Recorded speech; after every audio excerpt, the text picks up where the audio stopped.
Am I good to start? Okay, cool. Um, Good morning. It's not morning now. Good afternoon, everyone. My name is Blessing, and we're gonna be going over training. I guess you call it a master training on ProPresenter and Canva and just the flow of service. But before I start, do you mind if I just go ahead and pray first? Okay. Dear Heavenly Father, I thank you for bringing us here this morning. I pray as we're going through this training, God, this isn't just knowledge that comes in one ear and goes out another one. It's knowledge that sits with them, God, that they actually learn something from it and that they grab something from this training, Lord. In Jesus' name. Okay. So I come from Dominion Chapel, Houston, which is a church in Stafford, and I'm one of the production leads. I have experience with lighting, ProPresenter, making graphics, and the LED wall. One thing I really wanted to focus on was just the flow of service and your visual presentation. I was able to watch back a past service yesterday, and you guys have a really nice setup, by the way. This doesn't look like this from online, but you guys have a really nice setup. Um, I wanted to show a few things from my service and then just show how we use it and how you guys could adapt some things from there, if that's okay. Before I start, do you guys have any questions going into this? Anything that you're interested in learning or knowing about? Nothing? No? Yeah. Do I know sound? Mm-mm. No. I know how to turn on mics, turn off mics, turn on instruments, put them into the in-ears, the packs. That is my limit on sound. Yeah, no, sound is probably the least thing I have any experience on. Everything else, yes, but sound, no. Any other questions? No? Okay.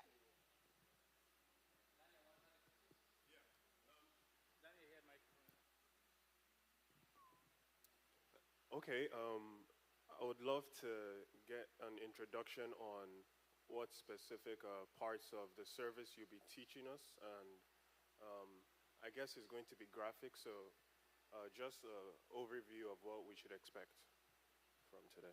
Okay, yeah. So I'm gonna be showing. Like I said, I looked at back at a few of your services, and I saw how you used your graphics. I'm gonna be showing how to make your workflow kind of easier with the graphics you use. When you showed me your laptop, I noticed that you had some name titles that were made on Canva, and I'm assuming you just bring them into Canva, like with the names already written and everything. So, for example, there's a template that you can just import into Canva, the same name title template, and all you have to do in ProPresenter is just type in that name, like every single Sunday. So it'll be the same thing. You won't have to keep on making one on Canva and then bringing it back in. Yeah, so the way ProPresenter is set up, since it's made specifically for churches to use, they've made it easy to where you can create templates and create samples, and all you have to do is just edit it every single Sunday. So it's not like every single time I'm prepping this, putting it in, prepping it, putting it in. No, it's just a quick edit and that's it. If that makes sense. Did I answer your question? Okay, great. Any other questions? Yeah.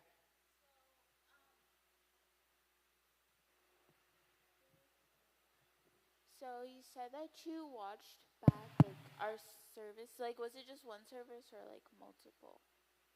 I could not hear you. Sorry. Oh, I was saying like you said you watched back our service. So was it just one service or multiple? It was multiple. I think I Okay. watched like two or three of them last night. It was I think it was one from 3 weeks ago. I don't know how I was looking at the live streams, like your past live streams. It went from like graphic loops to then somebody singing on stage, or actually went from somebody playing the piano on stage. I think that was a mistake, but yeah. Was that a mistake? Oh no, that's how it starts. Somebody starts playing the piano. Yeah. Oh, okay. I got confused. Yeah. Again, I'm trying to get into your workflow, how it works. Actually, since we're talking about it Yeah. now, Oh. can somebody, it doesn't matter who speaks, can you let me know how your service usually runs, just the workflow of it? Okay. So we started off Mama Nancy, the woman. She goes on that. that piano until it gets close to 10:25.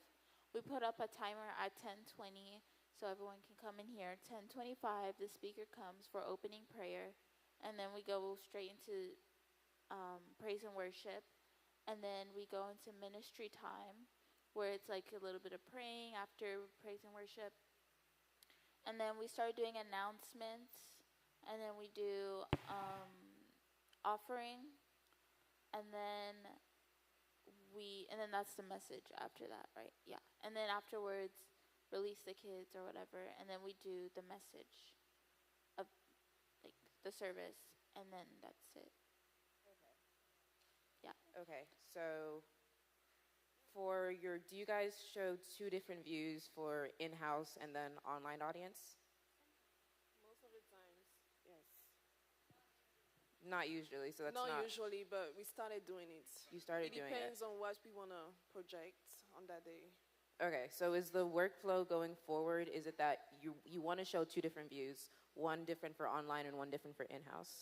Well, we usually do it during the message. During the message? Because Okay. we don't want to project the PTZ cameras on the screens. We want to be able to, we want the people to just focus on the message and not show, the closest shot to the crowds. Okay, okay, got it. So, sorry, before I move on, is there anything else? Oh yeah, that was just the first half. I was gonna ask if you were gonna give us like some feedback on how you think we should like improve for our service since you watched it. Yeah, I can do that too. Yeah. Okay. You sure? You might as well just go ahead and ask. It's very similar to what she said. I just wanted to say, like, anything that you notice, like, even if you don't give us feedback just yet, because I feel like that's what you're doing throughout the whole time that you're here. I just wanted to ask, like, before we get started, if there's some things that you wanted to specifically call our attention to before we get started into. From watching your stream? Mhm. Okay, let me go ahead and pull up your stream now, actually.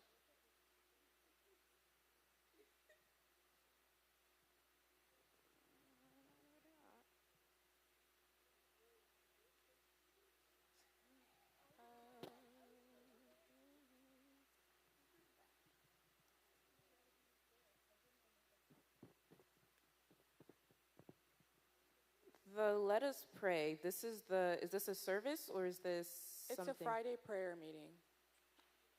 Okay, so the last service would be the Power of We, right? Yes.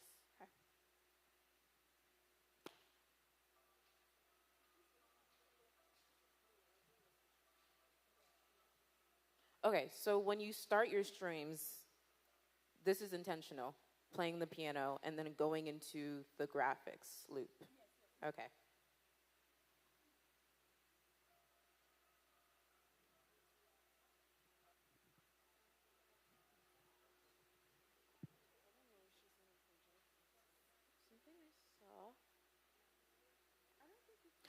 Oh, one thing I was gonna say, when I was watching it, I don't know why Charles said that you guys needed graphics class. You made the graphics in the beginning loop?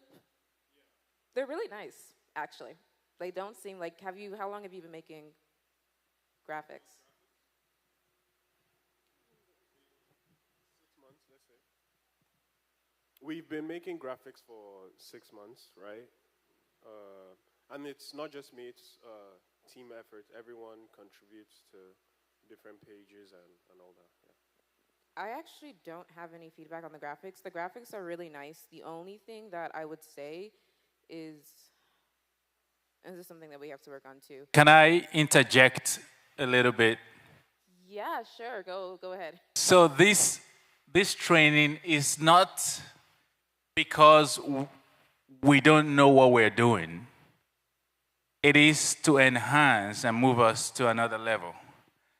Not everybody in this team knows how to do graphic. A lot of us do, and some others don't do.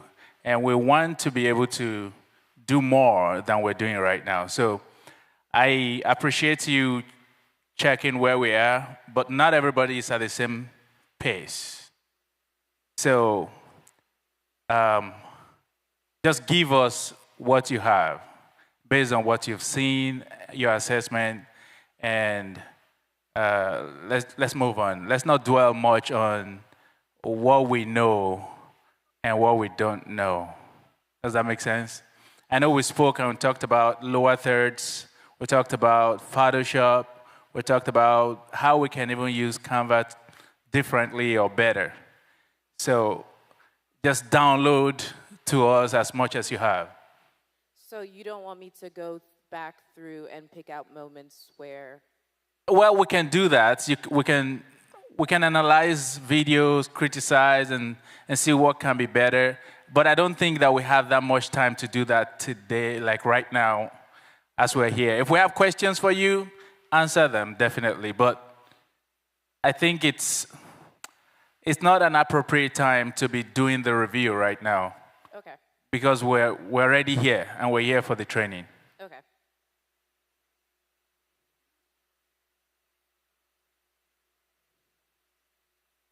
Okay, then I'm going to go ahead and come back to our service.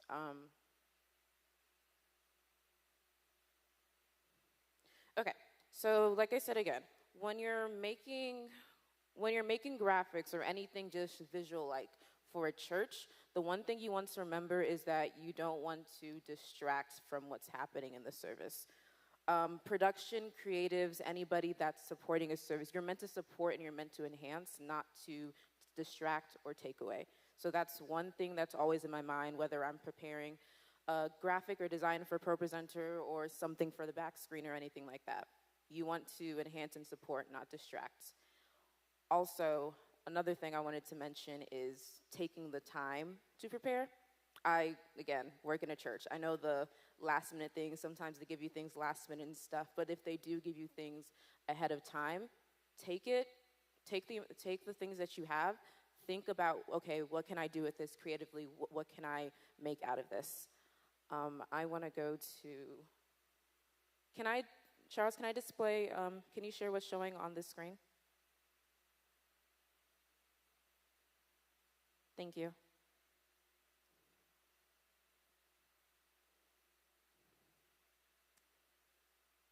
Let me just go through our workflow. So for the beginning of our service, we start our stream starts at 8:52. And for the first 7 or 10 minutes, we are just showing graphics. We have 3 services. We have a 9 a.m. service, 11 a.m. service, and a 4 p.m. service. So the first thing that we want to put out to our online viewers is announcement graphics and reels. Not reels, just announcement graphics, information that they need to know. Because again, we don't have the time during a service to input all the information like prayer lines, house fellowship meetups, other events that are happening. So we show it in our beginning reel for our online audience. Also, inside our sanctuary, the graphics are showing through all 3 screens. We have 2 IMAX screens, and then we have 1 big scenic screen. It's all connected together. It's not different panels.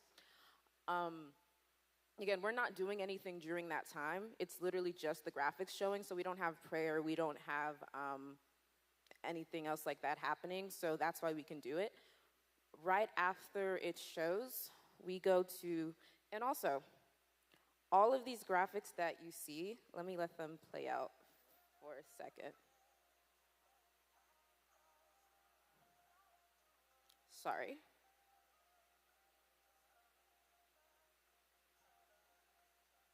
All these graphics that you're seeing, they were all made on Canva. It actually took us a while. We met towards the beginning of October, mid-October. We sat down and we were like, okay, for the next year, we're gonna start prepping all of the graphics. So making and designing a graphic, it takes time, especially if you want to make it look nice. But our main goal is to just get the information out. So one thing that I started doing when I was making graphics is I started looking at other churches' templates. I just started consuming a lot of different media. So we meet up. Usually it's whenever we're all free, sometimes it's on Zoom, sometimes it's in person in our church, and we kind of brainstorm. We're like, okay, this is what I saw somewhere. I saw this graphic design, I saw this graphic design. It's not necessarily from a church. Sometimes it could be from like just something we saw on Instagram, something we saw on Pinterest, something we saw at an award show or something like that, like other production sites. We are always looking, watching a lot of movies, consuming a lot of other information to get ideas to make those graphics. Because sometimes you don't want to start from a blank slate because you open a graph, you open Canva, and you're just like, okay, where do I even start from? Having a template is very helpful. I'm not saying copy that template exactly the way it is, but build off from that template. So that's what we did for a lot of these graphics. Again, I'm going to go into, I'll open Canva and I'll show you everything, but I'm just going through the service first.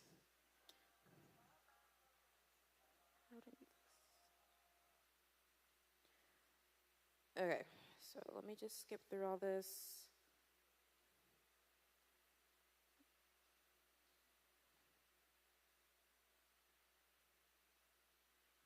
Yeah, again, so this was all made on Canva. So one thing I wanted to point out, do you see this yellow timer in the corner? Oh, actually, no you don't. Okay, so the yellow timer in the corner? So we have two kind, this is for, again, for our online audience. When they start the stream, this timer is a countdown to when service is going to actually start, when we start going live on our stage. This is from ProPresenter. I will show you when I go back there how to create it, but ProPresenter has a stage timer where all you have to do is set countdown to 11 a.m., countdown to 9 a.m., and you can cue it to start at a specific time, and it just plays automatically. And you can put it anywhere. It can be in the corner, it can be in the center. It doesn't matter how big or small it is. You can customize it however you want, but yeah, again, ProPresenter is very helpful. Something else I wanted to show is this.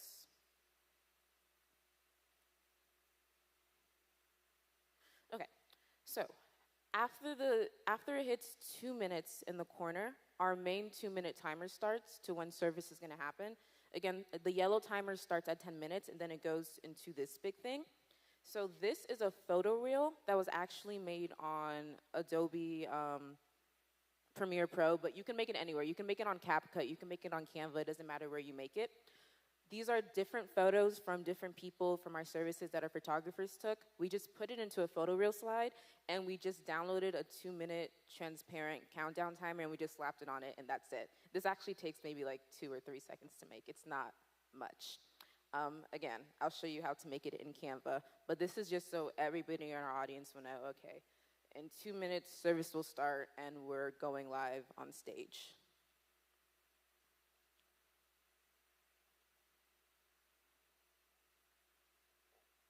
One thing I wanted to highlight again.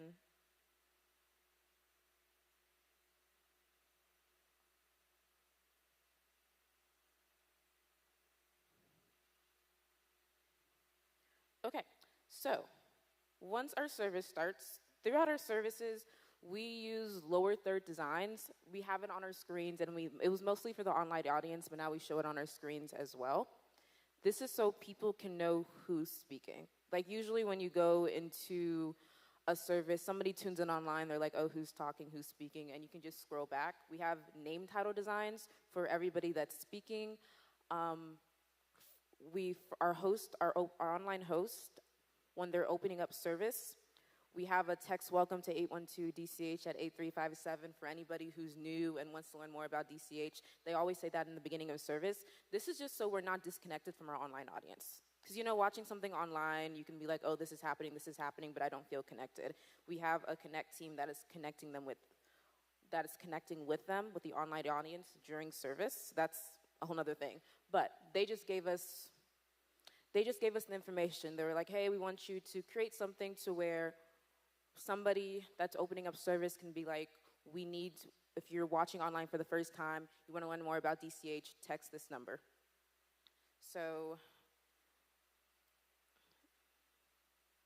this is something we made. one thing we've been trying to work on as our church is branding. So this is our church logo. We try to have it not on everything we're doing, but on most things that we do. One thing you want to be wary of when you're doing this is sizing as well. You don't want it to be too big, but you also don't want it to be too distracting. When I go forward in the video, I'll show you more how it matches like with everything. But whatever we're making graphics for our church services, we have themes, meaning for each month or each sermon series, there's a design, there's a look that we implement, and then we stick to it for everything that we design. So this brown look is for the month of September. Next month, we're already working on our next month.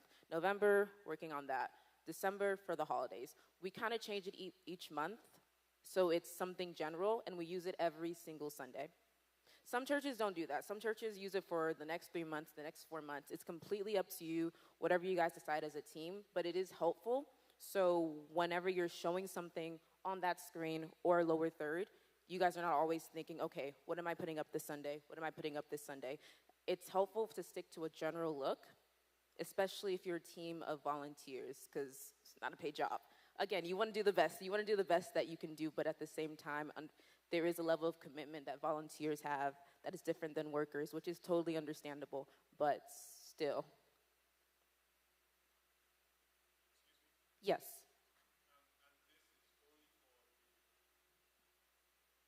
And this is only for the online audience, right? No, this is for both.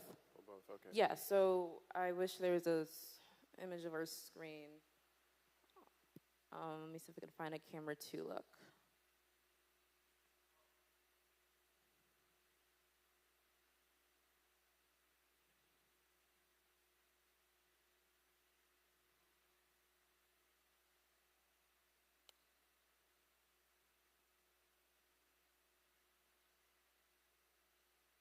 Okay, so I could not find a camera 2 look right now. Okay. Yeah, okay, so this is our screen, this is our 2 screens, this is our center LED wall. On the other side, somewhere here, is our other screen. So it shows on our lower thirds, and everything shows on that screen as well. So we actually show the same thing to our online audience that we show to our in-house audience. Just recently, we've tried to just experiment on showing different looks. But again, it's hard getting everybody on the same page, so we don't want to confuse anybody. But yeah, it's going to be the same thing that shows. Let me go back before I move forward.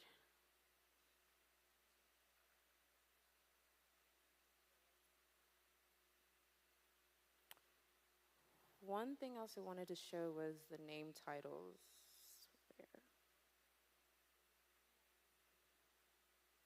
Okay, so these are name titles that we also show during service. This is for anybody who's going on stage and speaking. So people in the audience and our online audience knows who's speaking as well.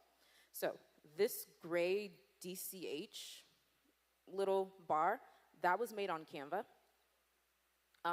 All these lower thirds are transparent backgrounds that we made on Canva, and then we downloaded and we imported to ProPresenter.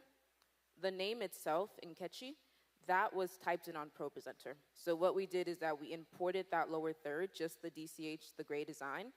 We imported to ProPresenter, and we saved it as a theme, which when we go back there, I'll explain themes. Do you guys know what themes are in ProPresenter? No? Okay, cool. I'll explain that when we go back there. We imported it as a theme. And then every time someone new comes up to speak or they give us the names, all we do is just edit the name title, and that's it. So that's saved permanently on our computer.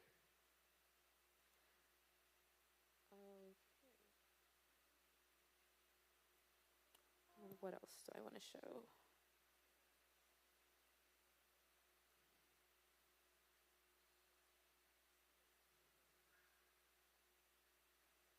Oh, sure, I can show this.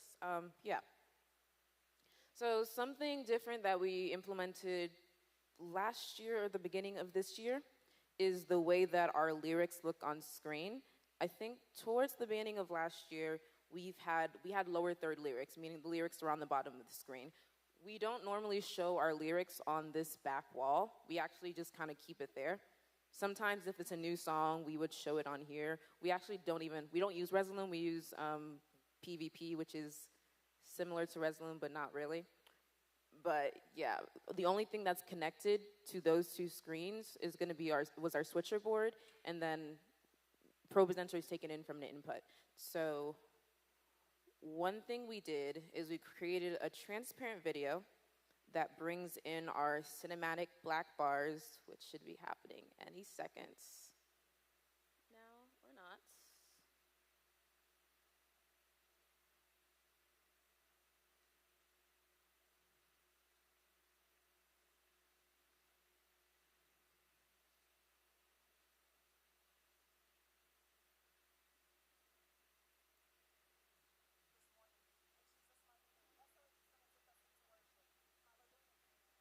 Okay, so this transparent video brings in our cinematic black bars. Usually the cameras would adjust, they did it this time, but the black bars is where we show our lyrics. Again, that is a theme on ProPresenter. Let me scroll forward to when we're showing our lyrics. So this is our lyric design for ProPresenter. So I keep on saying themes, but then I realize you guys don't know what themes are. So in ProPresenter, there's a way that you can save different looks. So when you're editing something or you want to add something new, but it's the same look, all you have to do is right-click, click on that theme that you saved, and it just adapts it to everything else. Is that familiar to anybody? Themes? Yeah? Okay, cool. Again, I'll show it there. But that's usually what we do. We use themes a lot because it just makes our life a lot easier.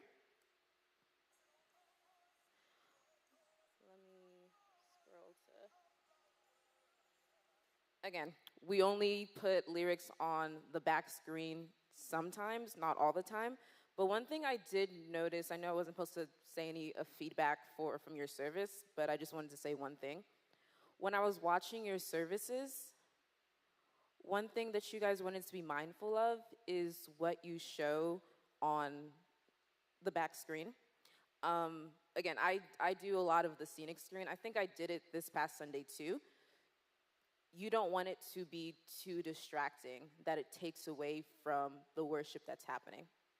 So do you guys get prepped the songs ahead of time? No? You don't? You get it that Sunday? Oh, you get the song Sunday morning? Wait, are you asking prepping the backgrounds before service? Yeah. Yeah. Oh, you get it Sunday morning. No, like we do. I prep them, like right before service. Sunday morning. Yeah, I prep it Sunday morning before service starts. Okay, honestly, that's fine. But when you're putting something on the back screen, just be mindful that whatever motion graphic that you choose to have, it doesn't distract from the worship that's happening. You want it to enhance. Where'd you guys get your motion graphics from? ProContent? Same, okay, yeah. So just make sure that it doesn't distract from what's happening. Again, you always want to just be mindful that whatever you're showing on the screens, whatever you're showing on those side screens, it enhances and it supports, it doesn't distract. Something else. So what would be like distracting? Like, is that one behind you just like for praise and worship? Would that be considered distracting? It depends. It completely depends on the song, which is why a good practice would be to listen to the song beforehand. And then I get it. You guys get the songs that Sunday morning, so that's kind of difficult. But just keep with the tempo and the mood of the song. We actually get the songs, from what I'm told, we get the songs on Tuesday. No. We're supposed to have the songs on Tuesday, but the songs, the worship team, right? They'll have the songs, but I need to tell them we need to like put it on planning services, and then Do you guys have planning service? Yeah. You have planning center? Yeah. Okay, continue. Okay. So we have planning center, right? But right now we're like working with new leadership. I'll say that. And so everybody's still trying to figure everything out.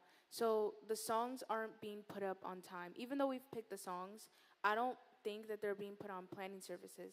However, even if it was, the media team would have to have services to see the songs. We do. No, on our phones. We do.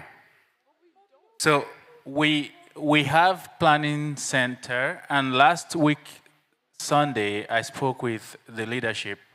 They told me they have started putting the songs on Tuesday, and I told them I haven't checked since July, so I was gonna check this week. I'm Now, not, go ahead.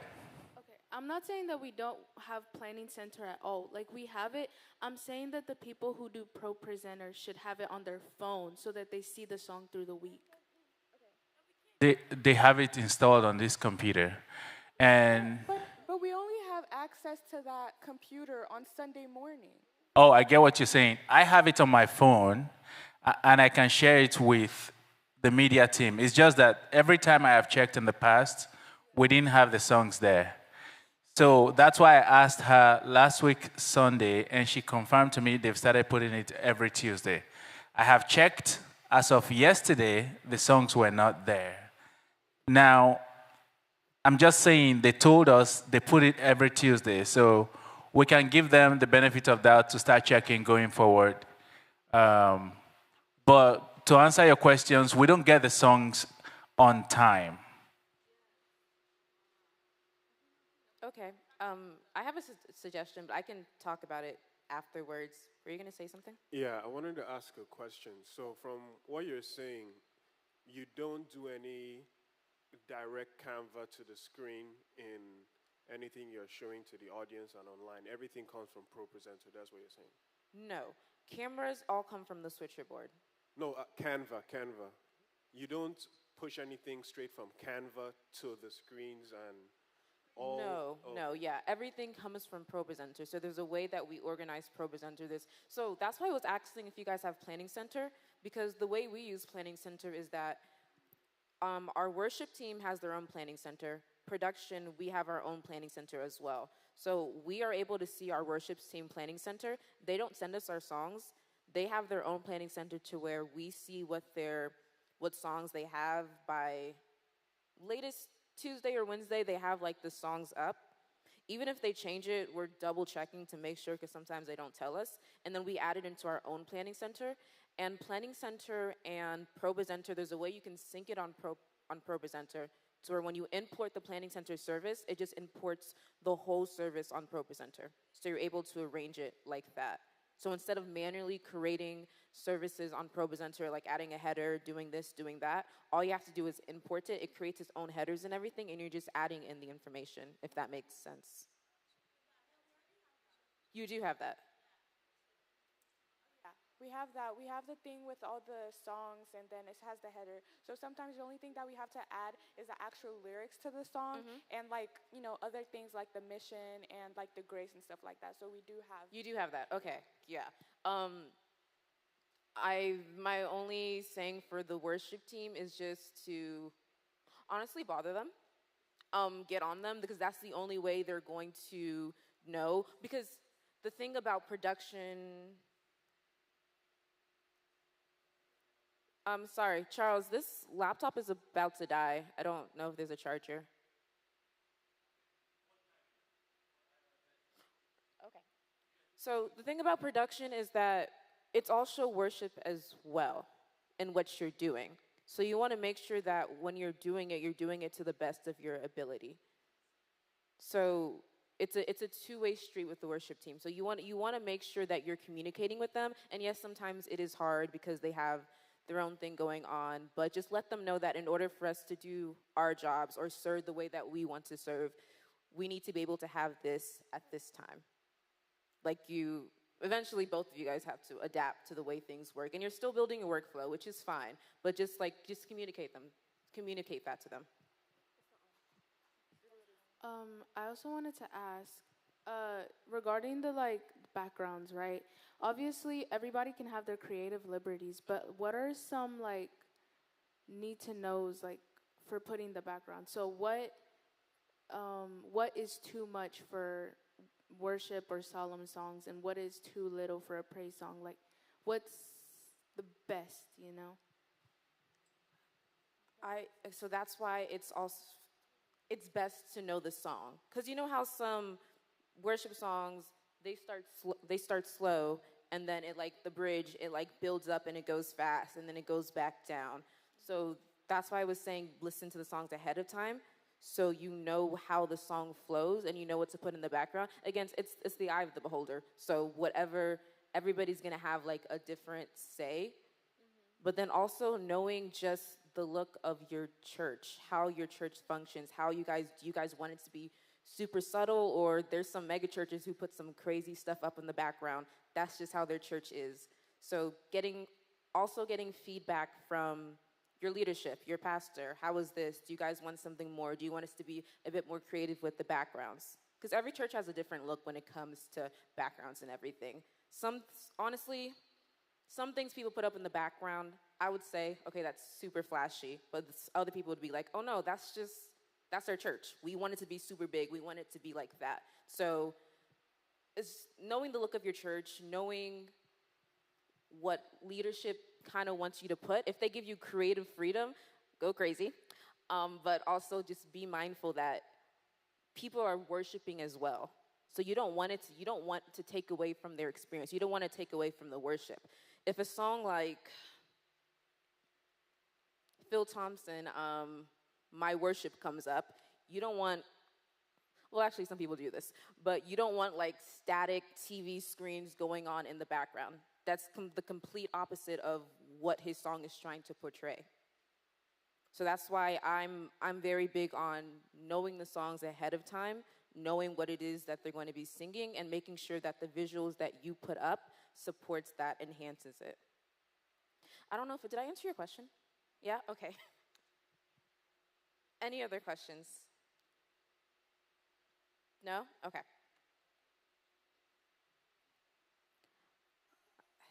I think there was one more thing I wanted to show you before I go into Canva.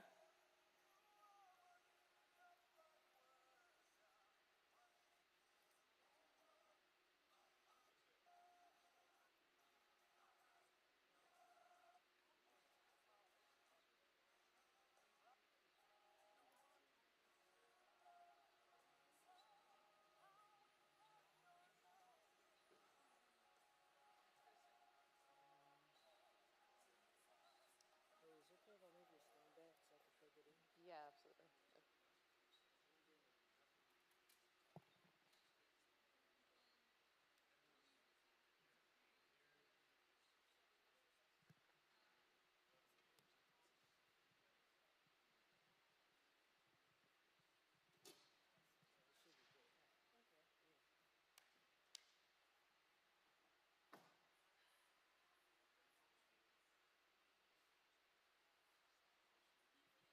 I have a question real quick. Um, just putting out there, this is against nobody, but I was gonna ask, how was first of all, did you have like tensions at first with like, okay, with any differences in opinions? Of course, there's gonna be difference in opinions, but like, did you have any disagreements when you had to, choose backgrounds and lightings? And with the person, how did you like collaborate to like? Sorry, did I have any difference of opinions with the person doing lighting? Yes. Oh, absolutely. Yeah, so I've been doing lighting and graphics since I was in like middle school. So I've gotten a bit more creative as the time has gone by. But I actually left like production for a bit because the tensions were so high that it was just like kind of ridiculous. But coming back to it, I was like, okay, I'm doing this for one purpose. This is my service to God. I'm not doing this for anybody else. I'm not doing this to look good. I'm just doing it because this is how I give my worship. This is my offering. This is what I'm doing it for. Eventually, it takes time to learn how to collaborate. You have to kind of sit down, talk to the person, know, okay, what is your intent in this?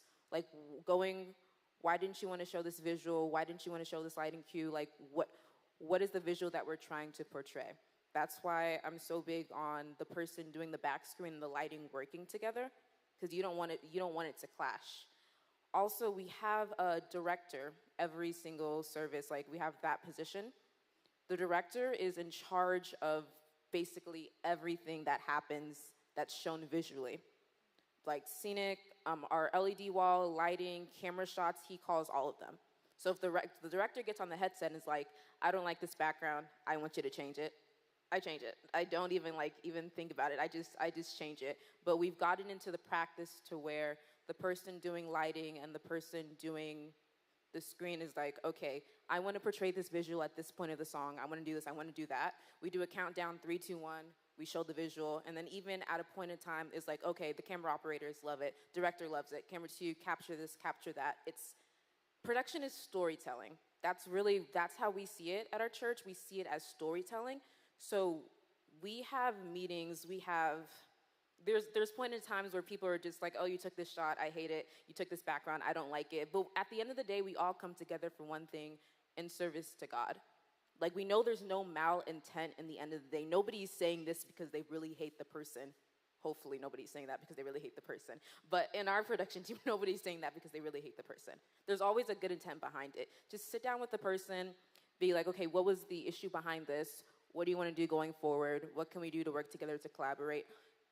If it gets really tense still after that, go to leadership, talk it out, because I'm not an advocate of staying in a production space if it's eating at your spirit, that's not how production is supposed to be. Again, we see it all as storytelling. So you want to collaborate together. You want to work together as a team. No job is too important. Every lower third, every visual, every lighting, it all works together to tell one story. So just kind of have that mindset going forward. Remember that there's no malintent with the person being like, oh, this looks bad, this looked bad. Just ask them, like, where are you coming from with this? What do you want to see? Or this is where I was coming from when I put this up. Did that answer your question? Yeah. Okay, yeah. Wait, I'm finding it. Wait, so if we're doing okay, so I do lighting, right? So You said you do lighting? Yeah, I do lighting. Okay. And I obviously can't control the backgrounds because that's going to be on the computer with ProPresenter. Mm-hmm. But I'm basing my lighting off the backgrounds that I choose. Yeah. So it's kind of so would you say that because the other person does have the mouse on ProPresenter and that's what they're working with? Because I don't obviously, do you choose the backgrounds first and then you do the lighting based off of the backgrounds, or? It's whatever we decide. He can be the person I mostly work with is Daniel. He could have an idea for lighting, and I can be like, okay, let me find a visual that supports that. You have to talk it through and decide between the both of you. Like this, I want to put this up. Can we go into this lighting or this color? The way we do it, again, is that, if I can show something. For instance, this. I wanted to go to, oh, this is not even showing.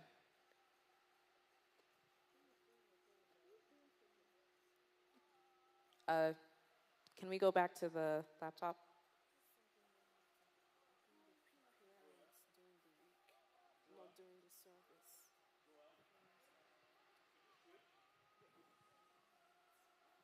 Can you guys put the computer up?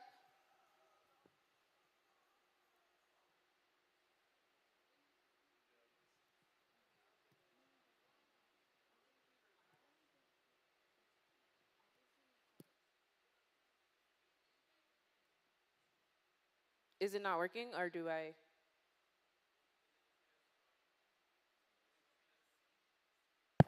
Is the computer still on? Yeah, it is.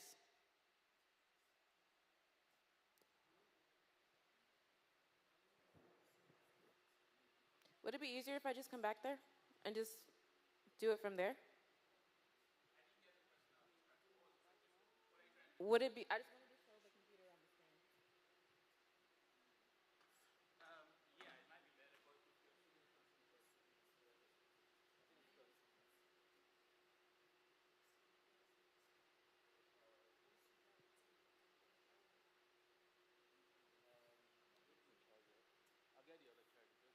Okay.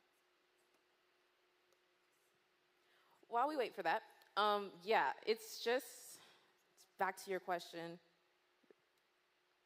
or let me show it from here.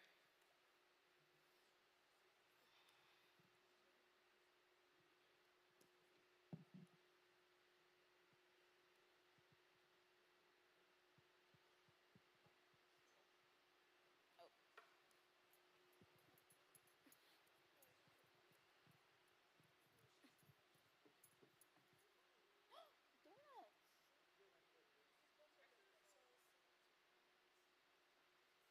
Oh, what is wrong?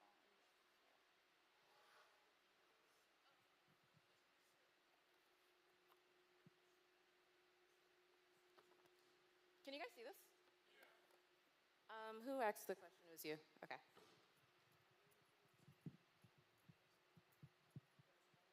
Okay, so just an example of like the collaboration of us working together. Don't know why it's loading.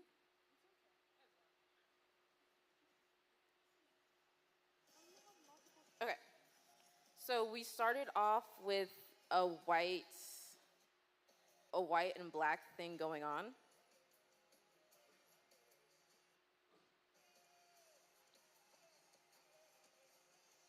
And then we knew they were going to the next song, and I wanted to go into yellow, so we counted down 3, 3, 2, 1.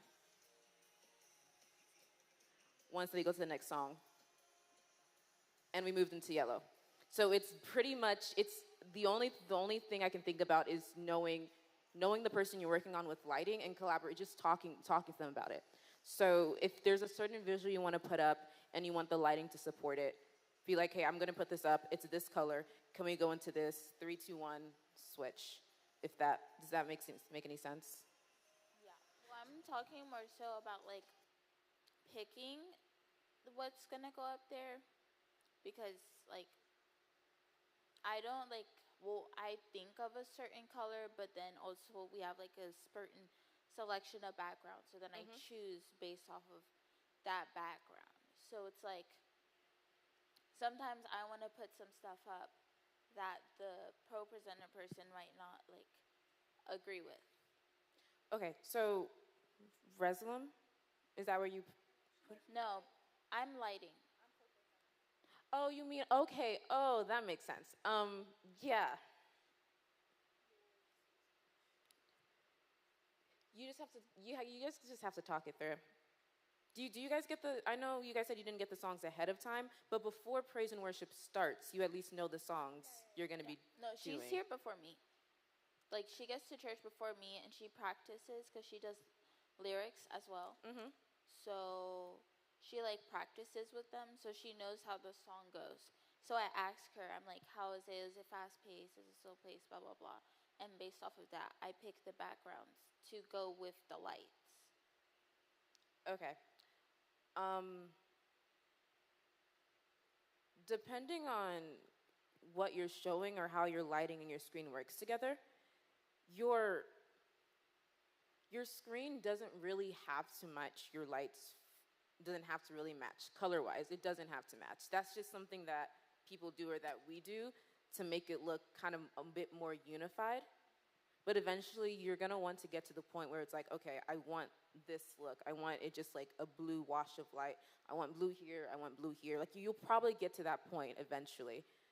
But you do have to eventually work together to create a look.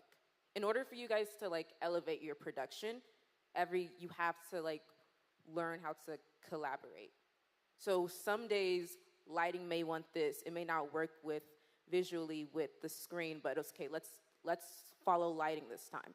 On other days, you'll follow scenic. Scenic wants this. It may not work with what you had in mind for lighting, but let's do it this time. Like, you can do like a lighting's turn, LED walls turn, like you can like ping pong depending on the Sunday. like it's fine. Like, but not everybody will get what they want visually. But as long as it comes together, it's gonna look good. Like there may be something in your mind that's like, okay, I really, really want this. It doesn't work with what you want to show visually wise, but once you watch it, do you guys watch back your services? Yeah. No? Sometimes. Okay, well, get into that practice of it. Once you watch back your service, you'll be like, this actually looked really good. What I wanted to do may have probably been better, but this looks good. Again, at the end of the day, this is service. This is service to God. So there's a collaboration that is needed in order for it to work.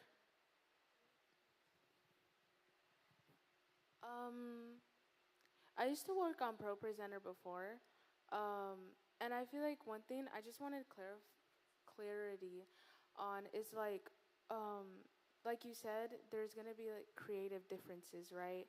And you said that you want to talk about the intent of why you're putting this up, right?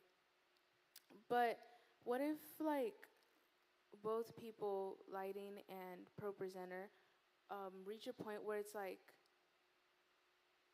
I don't know, obviously you can't be too obstinate in like what you want, right? But what if like one person has a really big conviction of like how they want this, right? And then this person's like, this is how it should be. Like, it would be perfect if it was like that. I'm just wondering, like, what is an example or portrayal of how you would, like, talk it out, how that would be worked out? Okay. So let me give an example of a guy that's in our production team. He has a lot of creative ideas, like a lot of like the elevation that we've done with our production is because of him. But at the beginning, when he first joined, we were like, slow down. This is a lot happening all at once that you want, and they're great. They're amazing ideas, but his intent was good, but at the same time, as he was throwing all these ideas, we are a team of volunteers, so everybody has to be on the same page. So it was like he was trying to go up and up and up, but people were still catching up to what he told us last time. So we had to take a kind of a step back and explain to him, like, these ideas, they will eventually happen. Like, we're eventually gonna get there. But let's get everybody on the same page first, and then we can move forward with it. So, I'm so sorry. Ask the question. I was just asking, like, if, like you were talking about, if one person really felt like this is how something should go and how the other person felt, how would they, per se, work it out? Like, eventually one person's gonna have to let it go. I mean, the one thing you learn in doing this is that not everything will be implemented. Not all of your ideas will be implemented, even if you think it's an amazing, great idea. There's some amazing, great ideas that I have. They were just like, no, we're not doing that. We're not doing that. I went somewhere else and I did another church, and they loved it. And eventually it came back, and we did it at our church. So honestly, maybe show us, if it's still something convicted in your heart, show a sample. Be like, okay, take your time, put a little bit of an extra commitment, be like, let's just try it for the Sunday. Let's just try it, see how this will look. If you guys completely hate it, I'll let it go. Like, there's some ideas, no matter how amazing, great you think it is, it's not gonna happen, because they're just not there yet. It's before their time, which is completely fine. It's okay. But you're gonna have to learn how to let a few things go with production. Like, eventually you will get there, but just not now. yeah. So essentially, like, compromise. Compromise, yeah, it's a big thing, because everybody has different ideas, different perspectives, so the big thing with production is learning how to compromise and learning how to collaborate. We should, so that you can get to the ProPresenter and show us Yeah, before you leave. yeah. Is there any other questions? Because I'm gonna open Canva now. Is the computer good? If I can go back up? Or should I stay down here? Oh yeah, it is, okay.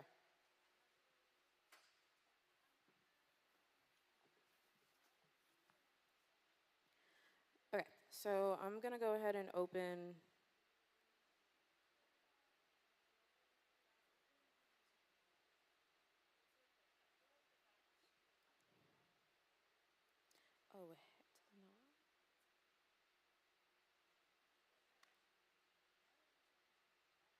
Okay. Do you mind just putting this full screen, the Canva? Thank you. Okay. So this is our Canva. This is our lower third designs. And this is everything that was made in Canva. I wish I had the name title.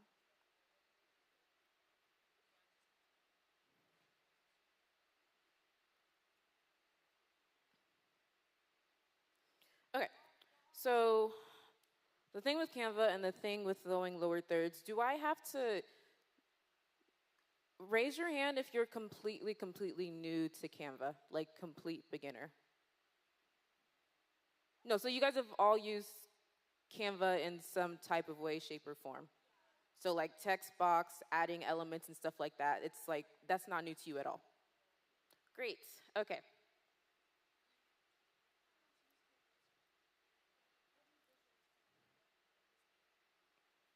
So let me go through this portion.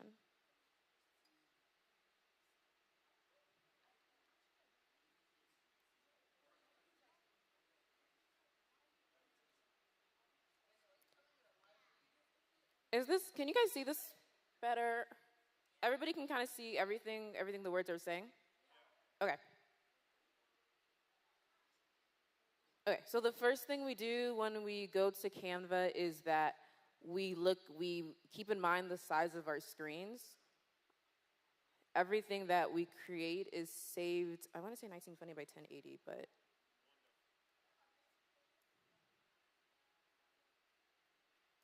not 1920 by 1080. 3840 by 2160 because of the size of our screens.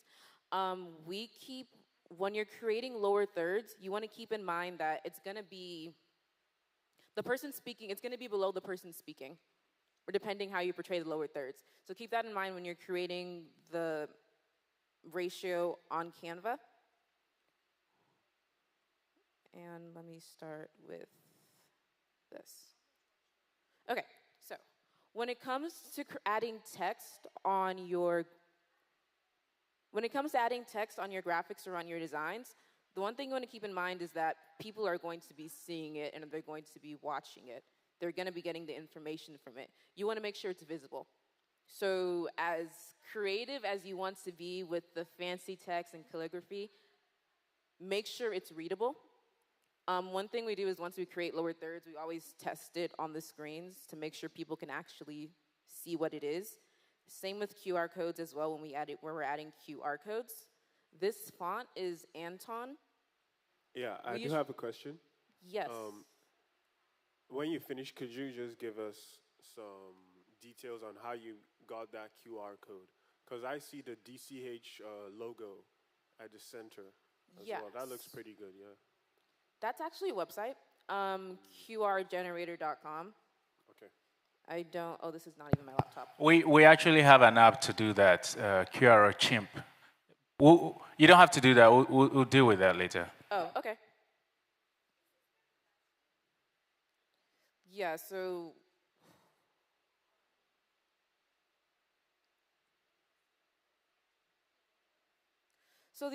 with this design, what I did is that I took the full screen of this graphic,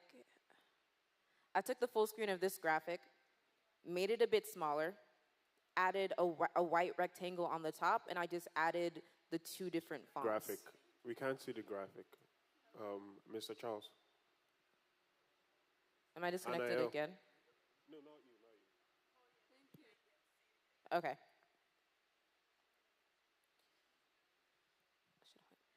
So this is a big graphic that I added. Let me see if I can find it on here.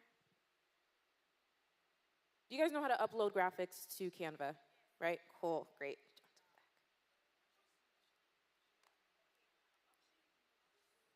Yeah, okay. So this is the graphic that I added.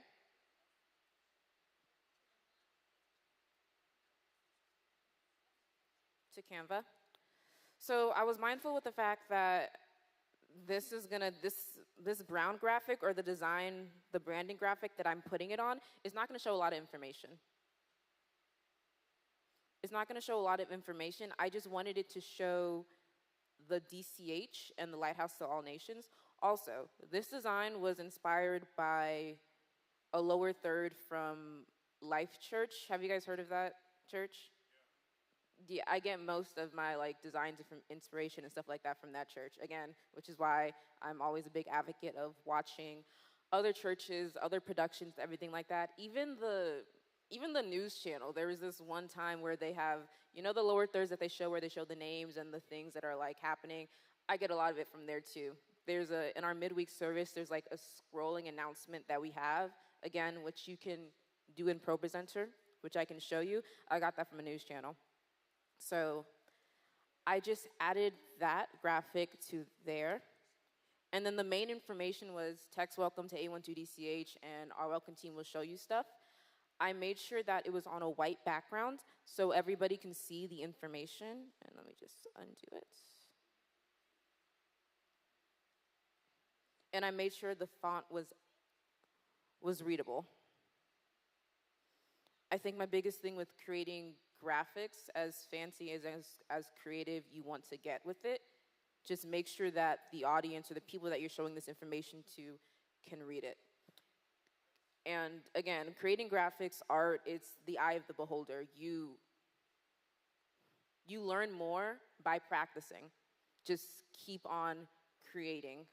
Keep on practicing, keep on creating graphics, keep on watching films and other stuff, like little tiny things that you see in films that may not mean much, or TV shows or little lower thirds that pop up.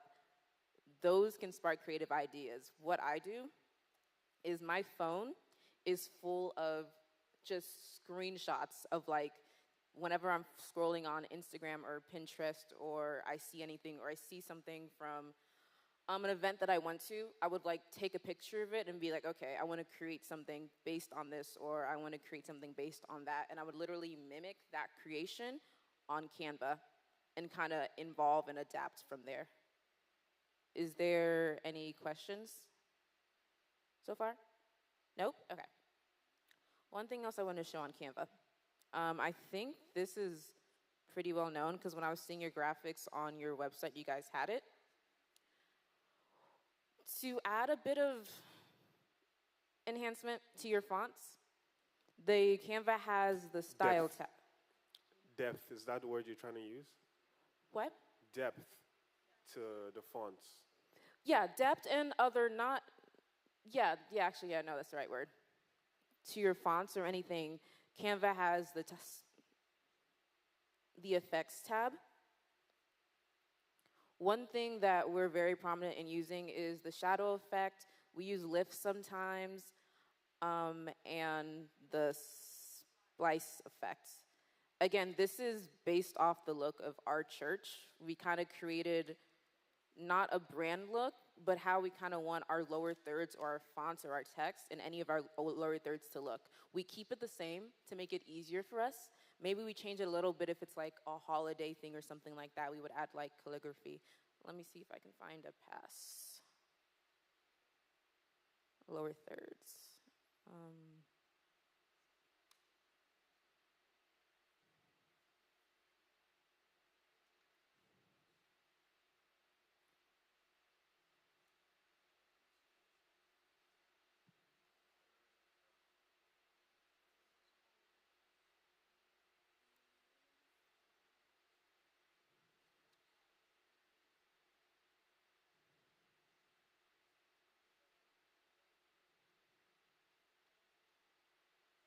Okay, turns out I did not save it, but let me open another design of a Sunday where we kind of changed everything. Pastor's Appreciation Sunday, yeah. Okay. So this was our Pastor's Appreciation Sunday from last year. Another thing I wanted to introduce, which I can do with this. Everything here was made on Canva, except importing the backgrounds. So let me go to positioning.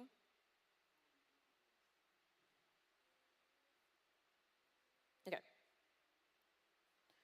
So this Pastor's Appreciation servant font, the service font and design was actually made on Canva, but it was made with Canva Dreamlab. Does anybody know what that is? No? Okay. So Canva has this cool thing, which I utilize a lot. It's basically an AI-generated design font. Yeah, so you have used it. Okay, yeah.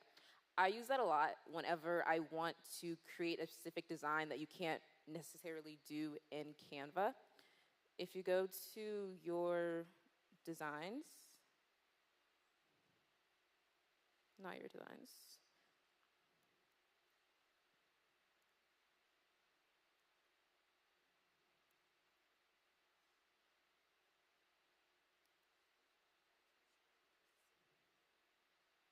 Okay, so when you go to the home page, you have these 3 tabs, what will you design today? If you go to Canva AI, and then you go to right here, create an image. I've actually been using it recently because we have our AI Sunday happening this coming Sunday. If you type, yeah, don't ask me what it is. I don't know what it is either. They call it AI Sunday. They're discussing, I'm not sure yet, but yeah, it's AI Sunday, so they wanted us to create a theme and graphics based off of that. So I actually went to ChatGPT, and I was like, give me a prompt for an AI background. Oh yeah, no, please use AI. AI is a tool that is being utilized a lot, which I'm now getting the understanding of AI Sunday, but utilize it. Utilize it when you're doing Canva designs, especially if you have a specific design that you want to do that you can't necessarily make with Canva. So I was like, give me a specific design for a background or a graphic that I can use. And what I sometimes do, depending if I have time and depending on when they let me know, like, hey, I need this design, I would edit the graphic from the AI. I'll show you 2 examples. So I asked for a prompt for an AI Sunday background and design. And I got these backgrounds, and I'm actually not done with making it for tomorrow because it was asked very last minute, but let me see if I can find it. Yeah.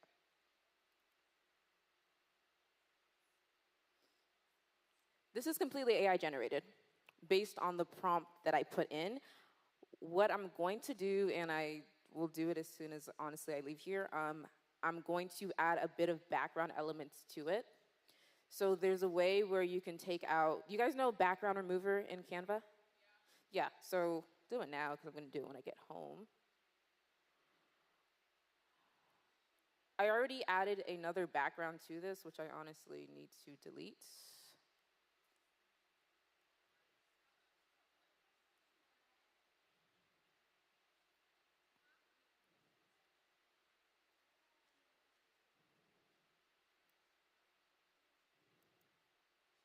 Okay, so the only thing I really wanted from the AI generator is the prompt.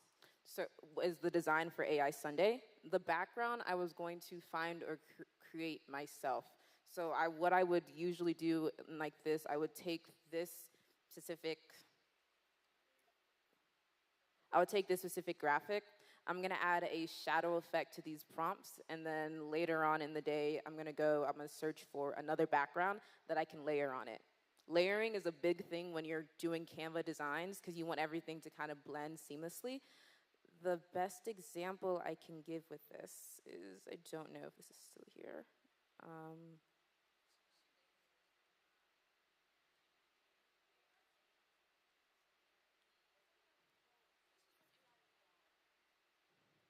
Also, it's a really good way to get ideas for what you want to do.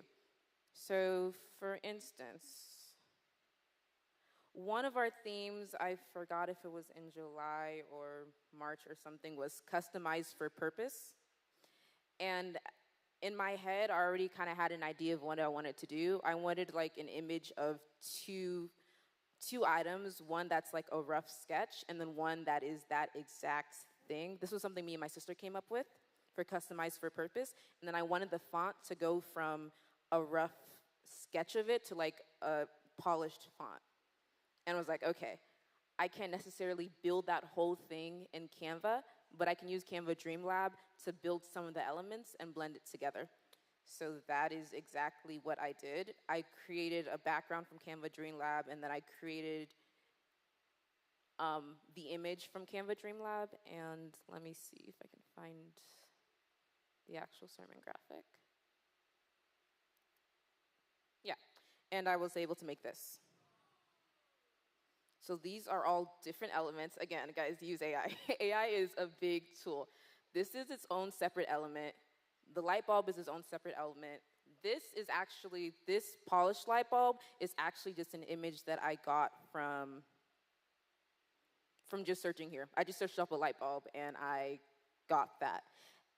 But the background that's going from a sketch to like a polished background to like a scroll looking background, that's from Canva Dreamlab. So yeah, I'm a big advocate of using AI to get your separate elements and blend it together. Any questions so far?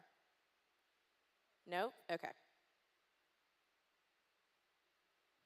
And I guess I can just continue with that. So again, when we're using the way we use our graphics is that this was the sermon theme for the whole month. So we had customized for purpose on our backs.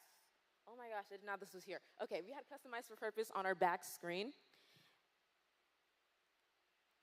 This was a key point. So whenever somebody wanted to, like, they had a key point that they wanted to do in their sermons, so people online or in the audience can keep in touch with the key point, we added this to ProPresenter, and then we just added the text on ProPresenter so they can kind of just follow along. And this was our memory verse lower third. So all of this is me just taking elements from this graphic and making it smaller for the lower thirds, if that makes sense. So it's not like I'm creating something new like each month for each design for everything I do. I'm using the same theme for that same sermon for that same month, and I'm just adapting for what it's needed for. I don't know. Actually, I can show you a visual representation, and then we're gonna go over to ProPresenter. Yeah. Are you gonna show us how to like put the what's it called from Canva to the ProPresenter? Yeah, okay. I am. Let me go to.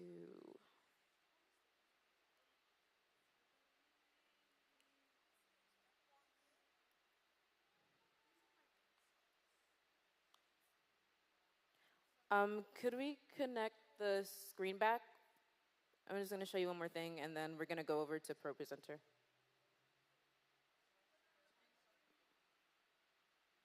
I don't know why.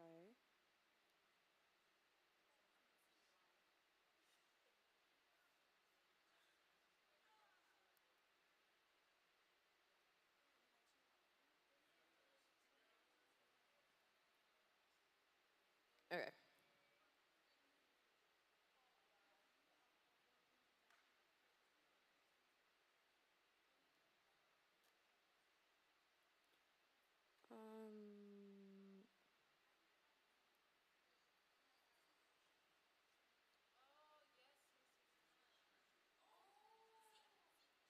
Okay, so there's no camera 2 shot. I thought there would be.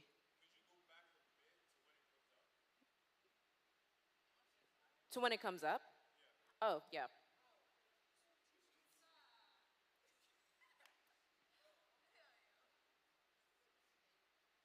I think it's here. To when the memory verse pops up, right?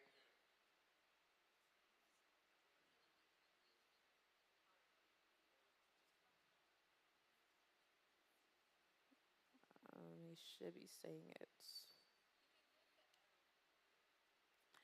Ignore that. That was a mistake on our part. But yeah, this is. I don't know. Do you guys get your memory verses beforehand? Okay, well, I mean, either way, it's an if and or for us. So we sometimes we don't get our memory verses beforehand. So we have to just type it in as he's saying it and show it. But again, I'm going to show you when we go there. We already have this theme saved, so all we have to type in is EPH 210, and it pops up as this exact design, because it's already set up and it's already saved like that. Does that make sense?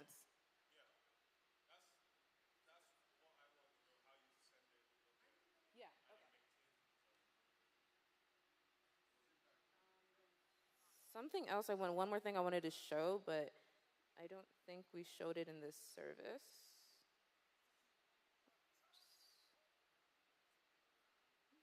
We did not show it in this service.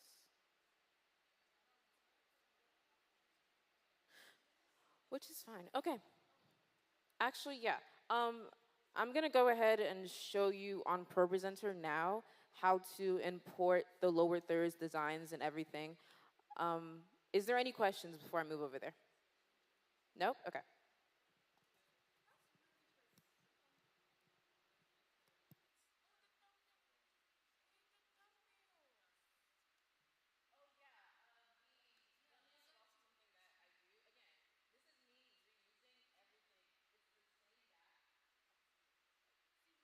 Okay, so the thumbnails is the same background that I use for this. I'm just taking it and I'm just editing the text, which I actually have on here as well.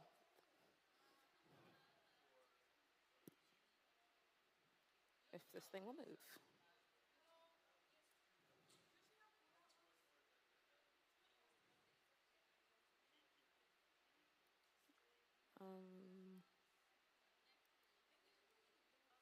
I have a question.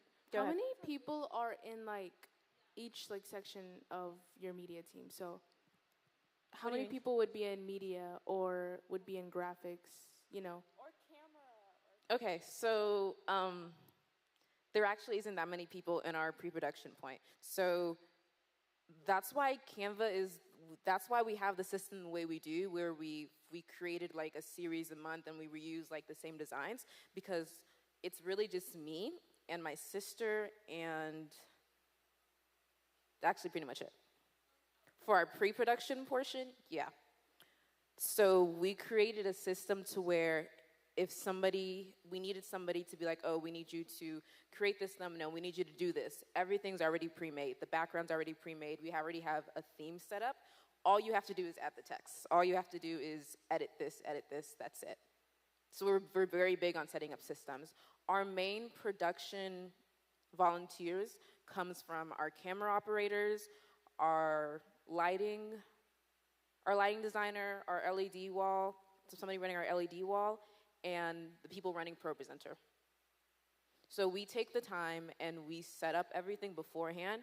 They also know how to set up too, so if anything happens during service where, oh, we need to fix this, we need to change this is something they can edit, this is something they can do. But yeah, we're very big on preparation and prepping. Yeah, because I can tell if you're saying that you guys plan for the entire month basically. You guys, At least the latest that we didn't know the sermon series was maybe like a week out, where it was like, oh, Pastor B doesn't want to do this sermon series anymore that we've been talking about for 2 months. He wants to change it into this, which is, go ahead. But we take that time and we're like, okay, we need to create this graphic for this. So once we have the sermon series graphic designed, then everything else just flows easier. Because we know based on that sermon series graphic, we're going to have our lower third design, we're going to have our memory verse design, we're going to have everything else designed, if that makes sense. And thumbnails as well, which is something we've started this year. Yeah, oh no, thumbnails was something that we started. We weren't doing it before. It's a recent development. So let me see if I can. Ignore this when Heaven Speaks. This is our Christmas thing, and it was just a funny thing. I don't even think it's on YouTube. It was a drama and a script and everything, and it was supposed to be giving Nollywood. I don't know if it is, but it is? Okay, cool. It okay. is.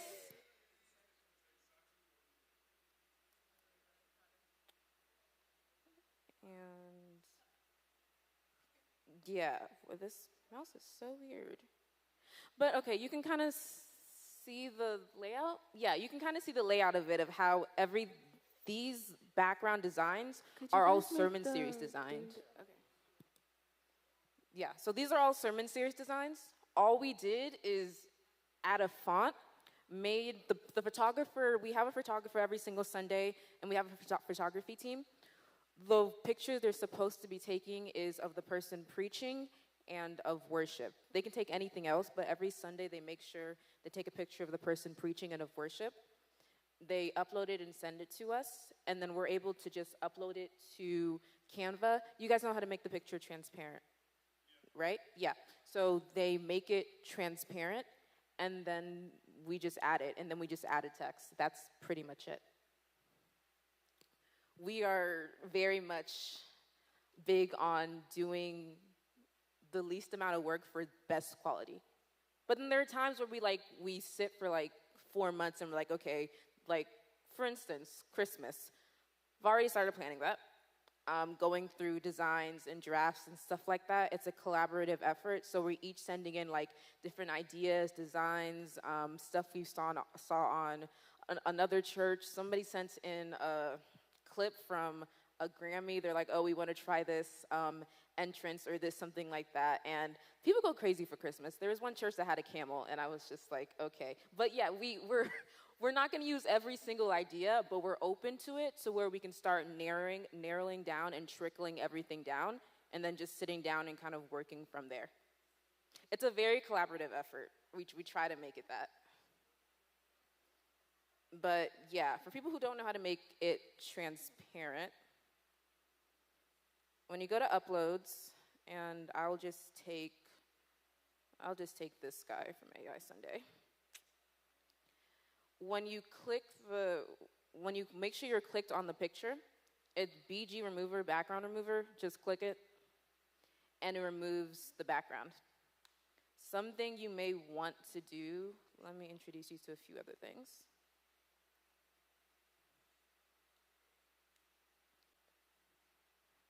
You have a few options. You can either do magic eraser, to when you click it, you can erase a portion of that thing, which is actually going to erase his whole thing, honestly. But then you can make the picture bigger and just expand it to where it's not showing that bottom portion. You can do that. You can do it by using the brush to brush away that portion, or by just clicking on it, but sometimes it clicks everything. That's magic eraser, or you can do magic grab, to where sometimes, if you're lucky, it identifies just this portion of it, but it's just gonna grab everything. So in a situation like this, I would just take the brush. Let me go back to magic eraser.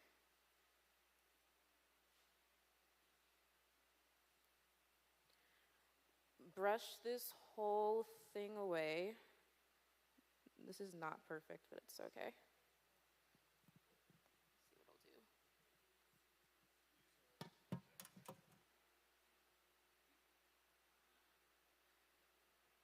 Brush this whole thing away, and then sometimes, if I need to hide it, I would just make him bigger, bring him right here. That's if the picture or whatever they sent me, or if the photographer team if it's not looking well, I would just erase the portion, make it bigger, and kind of adapt. Did anybody have a question? Go ahead.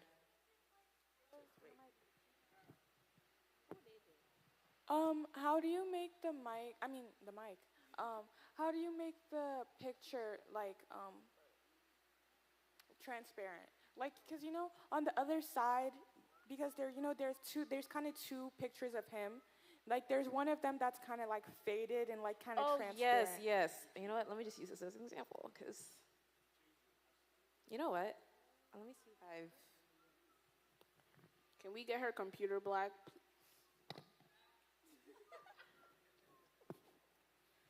We would like her computer black.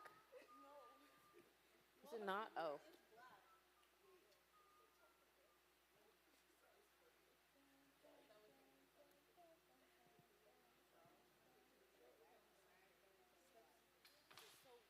I will use this as an example because I didn't add it to this one. Okay. So this picture, I'm going to go ahead and duplicate it. I'll make it transparent. So this button right here is to duplicate the picture if you wanted to do something like that. So usually, this is when Pastor James Fidel, he came and he preached a sermon, I think it was like a few weeks ago. So this is already up on our YouTube thumbnail, but I'll probably edit it. What I would do is I would flip it. So right here where it says transparency, that little gradient thing, if you see it? Yeah, just bring it down, bring it up. That's pretty much it. What to do to send it back is if you go to position, which is right here, layers. This is the layering of every single thing on your design. Like I have a lot of different elements. This line is its own element. This is its own element. So I would take this picture and I would bring it all the way back. And honestly, I would probably make it smaller.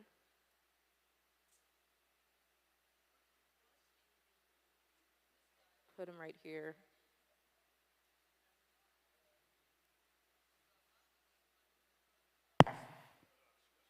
Yeah, this isn't going to go up, but this is usually how we design.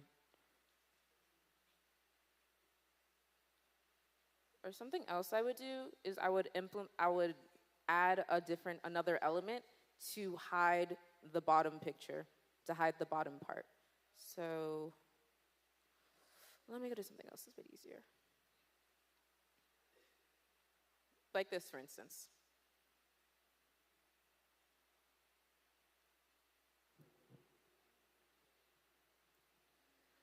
This thumbnail, this design right here, this is actually from Canva. This is just a border that I just typed in gold border on Canva, and it pops up these designs. Can you guys see it? Yeah, you can. Okay. And I added it to the border of the picture.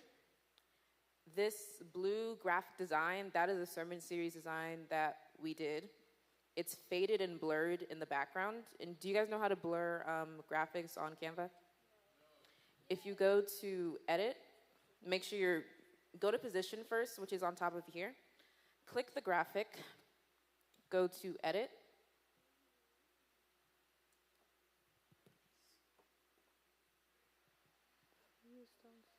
And you have the effects panel. The blur button is right here. It's already blurred. I don't know why you completely X'd out of it.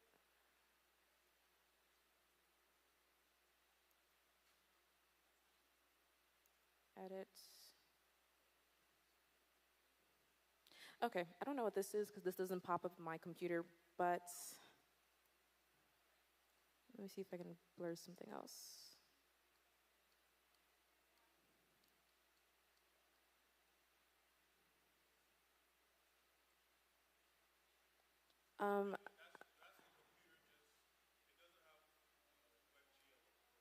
Oh, okay. I'm gonna go ahead and use my laptop then. I'm gonna come down and show you on my laptop.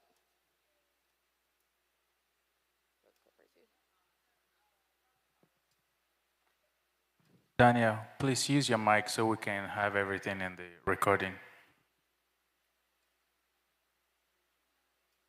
Oh yeah, the cool thing about Canva is hopefully this works.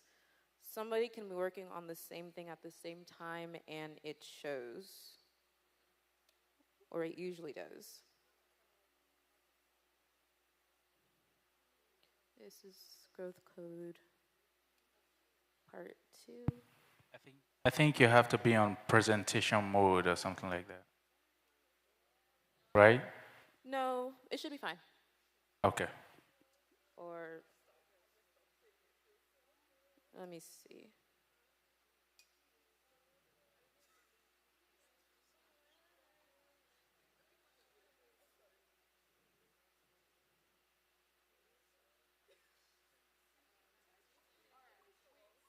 Or maybe, no, never mind. Okay, it's a bit slow. But something else that we do, if you go to, I'll click this main picture right here, just to use it as an example. So, and edit the different tabs. You have your shadow effects for pictures, which again adds depth to your picture, which is something we usually do. Sometimes we add a glow effect, which you can change the color of the glow effect. This color right now is black. Usually we would want to do like white or something. And then you can tone down the glow effect if you need to or want to, just to highlight it. There's a glow effect, there's the drop effect, which is what makes them pop out. It's white right now, but usually you can do black, you can do any color you want, but yeah, it's the best way to learn with this is just to experiment. There's the outline effect, which we don't really use. The only time we've ever used an outline effect is for our Fearless Woman conference. And we wanted her image to pop, which is when we used it. Again, this is just, I have no clue.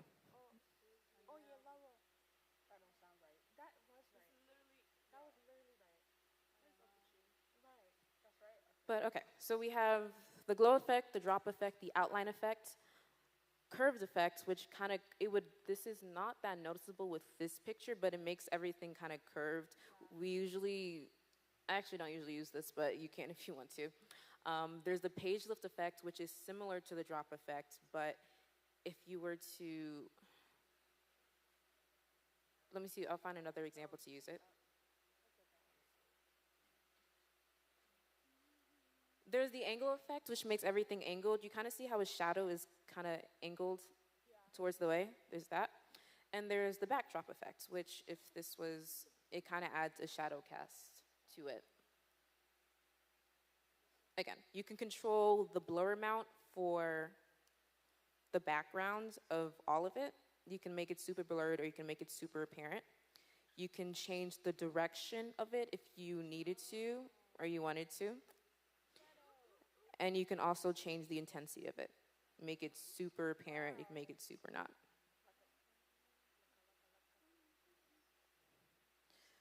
So that's that. And then there's duotone, which just changes it makes it kind of like a vintage look. I think we've only ever used it when we wanted to do something like black and white to make it pure, but other than that, we don't really use it. And then I think I showed you guys the blurred effects panel. So you have a choice to blur the whole image together and just blur the intensity of it. Or you can choose a section of the image. This will take the brush size of it and just blur a portion of the image that you want to. And you control the intensity of the brush. Oh yeah, no, Canva's amazing. If people, okay, so then you guys already know the text, the fonts. My recommendation for fonts is to, at first when I was looking for like different kind of fonts to use, I would go to Canva and I would just like look through everything.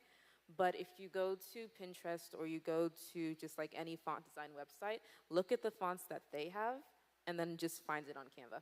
If you kind of have like a design in mind. Like for this one, we kind of wanted like, because it was growth code and the design is like a tree, a Bible with a tree planting out of it, and we wanted, and since it's code, we wanted to make it like a Cody font. So I went to like a font website and I was like, give me something close to like Tech, Cody, whatever, and they came up with HK Modular, which Canva had, so we just made it like that. Yeah. Again, a lot of our inspiration comes outside of what we do, and then we kind of just move from there. This is pretty much how we design a lot of our things.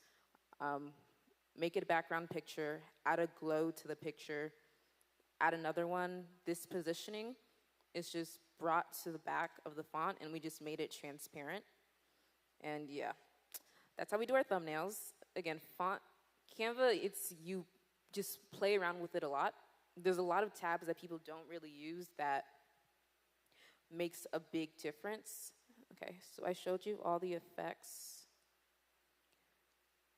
Another thing that Canva has that people don't really use is the apps tab. This is going to be the last thing before I go to ProPresenter.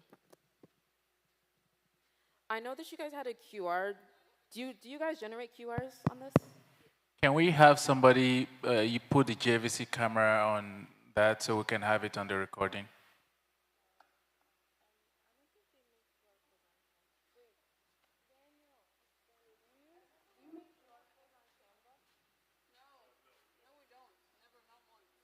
Okay, well, if you wanted to, Canva has a QR generator.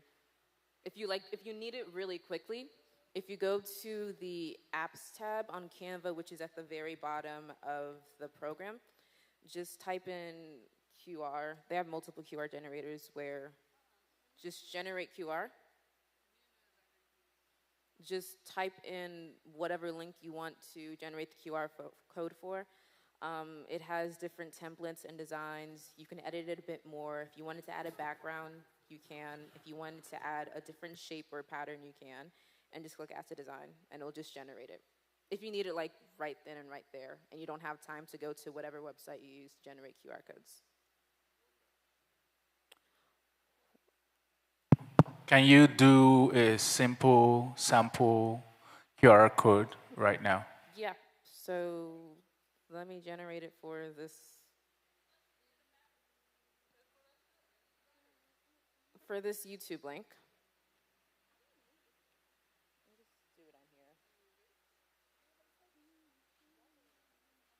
Okay, so if I go to apps, type in QR,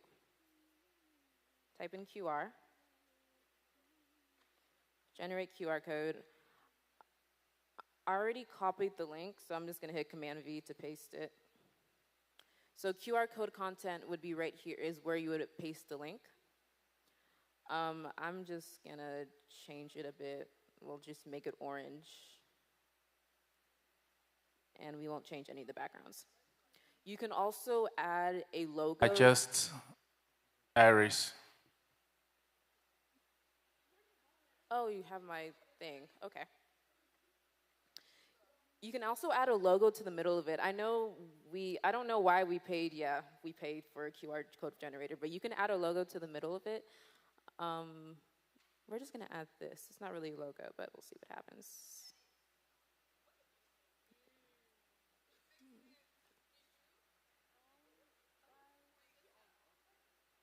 Autofocus. Yeah, so this is the QR code I generated. You can make it any design, any color, and you can also add a logo to the center. So actually, I want to recommend paying for a website to where you can do that. You can do it on Canva. Do you guys pay for Canva? The Pro? Yeah, you can do it for Canva for whatever account that you have.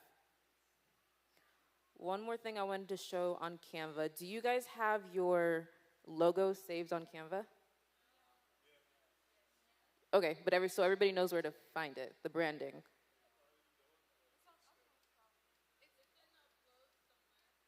Did you also save it on brand?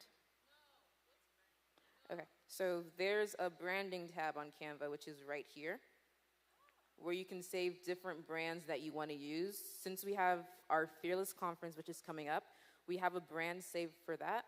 We have it saved for our regular DCH, and we have it saved for our youth ministry, and then we have it saved for the gathering. So I'm just gonna. We use often, yeah. So we mostly just save it for logos that we use.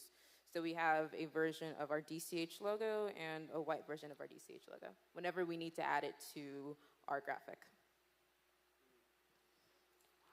So if you go to brand and you go to add your brand icons or add your brand chart styles, you can start saving whatever your logo is. Just save it on there. So whenever you want to use it and add it to a graphic, all you have to do is go to brand and just click it and it just comes up. Instead of scrolling through uploads, because that can be a hassle. And, okay, because it's 2:14, let me go over to ProPresenter, because my laptop's about to die. I hope you guys learned some stuff. Yeah? Cool, great, okay. Canva has it all. Can we bring the camera here, please?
These are looks.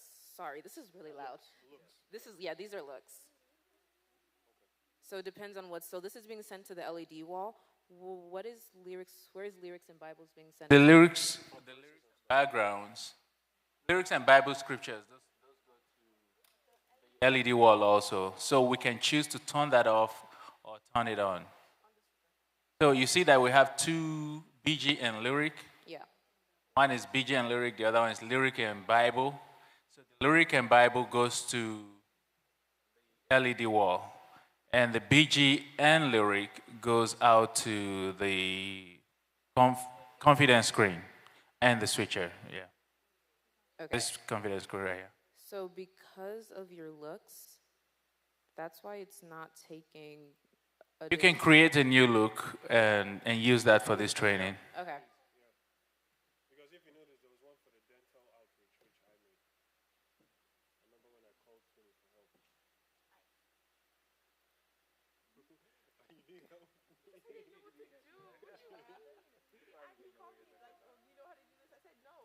for help. You need help? Then I guess.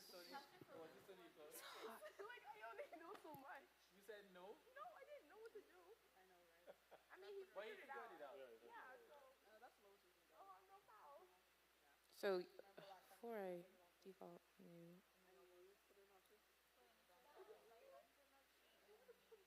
So new is what you guys use on a regular basis.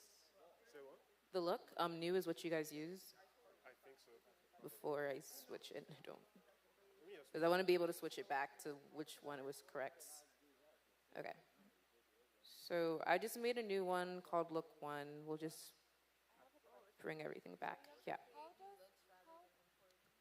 No, so I'm just creating a look so you guys can see the design on the screen. Because the way your looks are set up, the media won't be able to show on whatever is being shown. Because I don't think media is selected for this one. And I don't want to mess with it, so.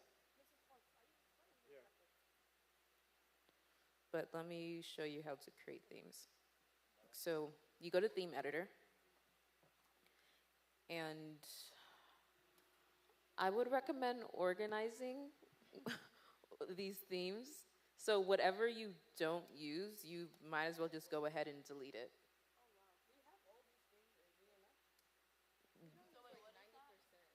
These are all themes.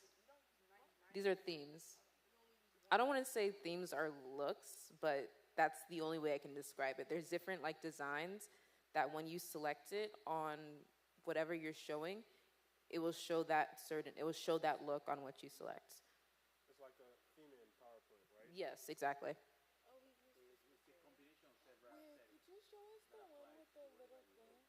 Yes, yeah.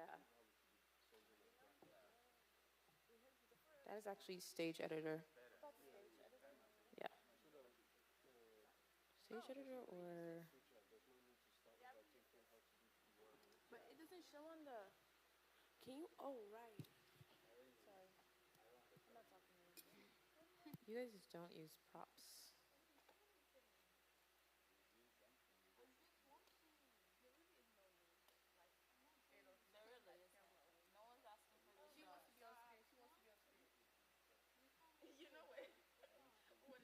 Do you guys use the props?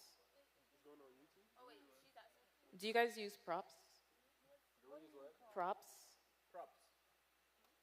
No? Okay, so Propping somebody? props is actually what We have it, they just don't pay attention to it, so we don't use it. No, the people in the stage, they don't pay attention to it. Sometimes they are not able to read it from the distance. Remember when you were standing there, the light was just too much on you? Yeah, so it's like that most of the time with them. And, we hardly use it, but we can use You're it. talking Yeah. about the stage message? Yeah. Oh, no, No, that's not what you're talking about. No. Oh, even that. Props. Yeah. Oh, no, so that's not what I was talking about. Oh, okay. No. And Props. We use props for timer. for timer? Yeah, we use it for our timer views, different templates of the timer. That's how we change the timer settings. If you look up there. That's okay. So this tab right here, this is stage. This is stage display. Yes. So stage display is where you change the different looks.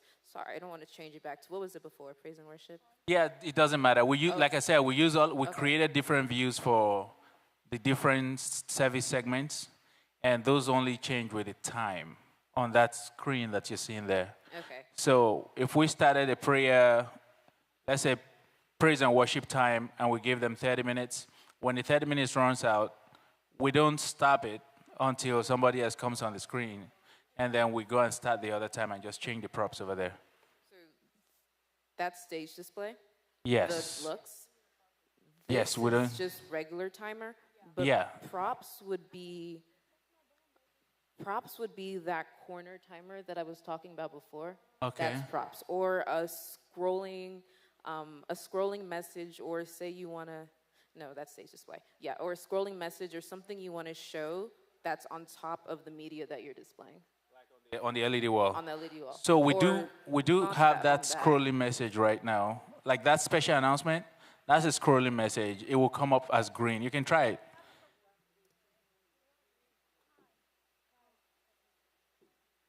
Show. You got to put it on.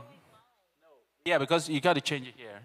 Change this back to presenter, and let's see what it looks like there now. No, just do it. Show it again. Show. That's it. You see it there? Is that what you're talking about?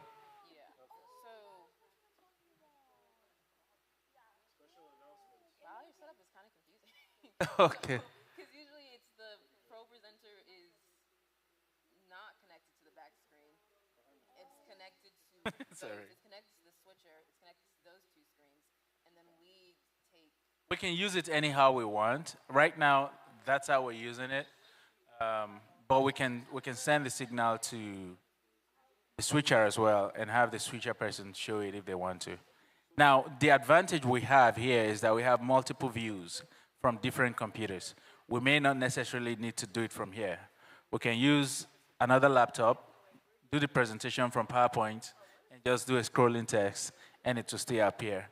But if you don't mind, what I want you to focus on is the graphics in Pro Presenter, so we can learn how to create some of those graphics, mix them, send it to the screen. Take one graphic. I don't know which one. Is this being used? Can I, or I can just duplicate it, and so I won't delete it. Please use the mic. Remember your voice is. Right. Okay. So I'm gonna go ahead and download this that you guys have already made. I'll use it as a name title, or I think you guys use this as a name title in sermon. So whenever you're downloading graphics from Canva to Pro Presenter that you want to make transparent, save it as a PNG because of your. Make sure that it saves as a size 2, depending on the size of your screens. What are the size? What are the size of your screens? I don't remember. Yeah. It should be there on the resolution. You should see it right here. 1920 by 1080. Yeah, this should be fine, actually. Okay, so save it as size 2. I'm just going to download this page, so I'll click current page. The only thing you have to do is make sure that you save it as a transparent background when you download it.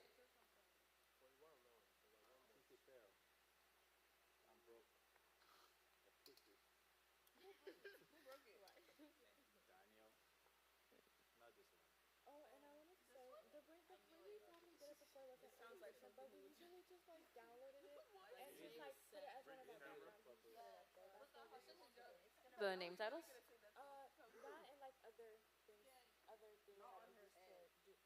Tap on it. Don't need to do that.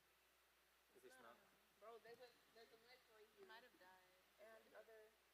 If it's not, it's coming up. It's still waking up. Speak. And other things that we used to do. Other like presentations and pictures that we have to. Hello? Oh. You said you download it on here and then you just bring it in here? Like name titles and pictures?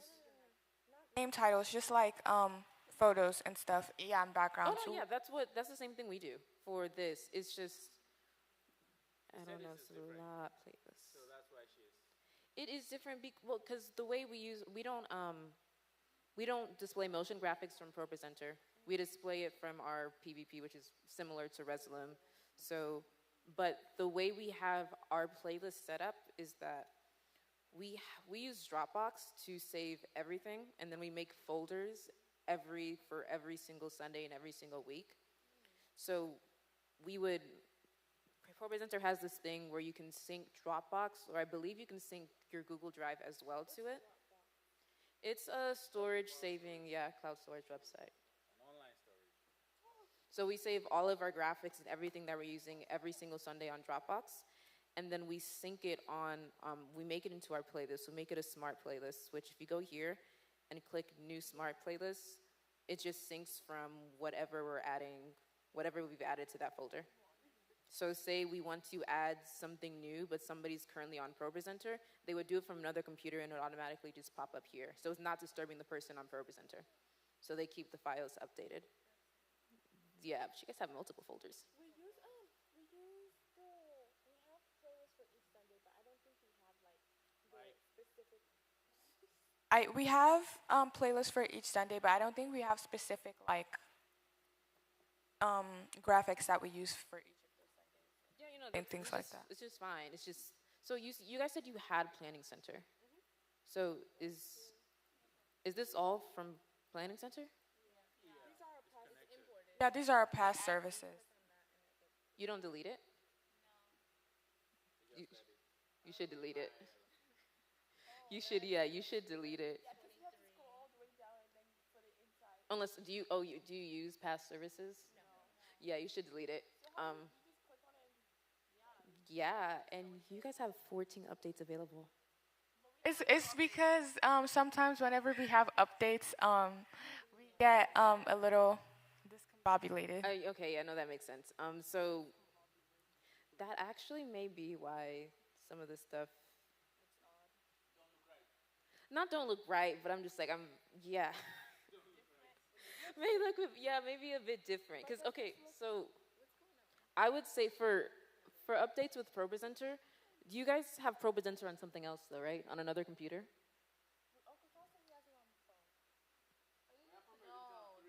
Yeah, so test it, yeah. Test the updates. We have 2 ProPresenter computers. Those are up to date? Oh, yeah, so make sure if that one works with everything and it works with all your files, then go ahead and update this one. And then even if it's not, the update is not right or something's messing up, you can just downgrade to the past update. We did that before. It messed it up?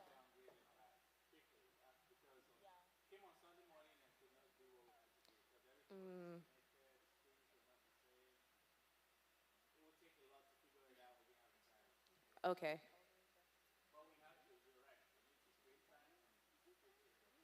Yeah, there's the recent update to ProPresenter, they have this app called Remote ProPresenter, where you don't have to, you can install the app on your phone, your iPad, wherever you want to do, and you can be controlling whatever slides from everywhere. You use Remote. Okay. Yeah.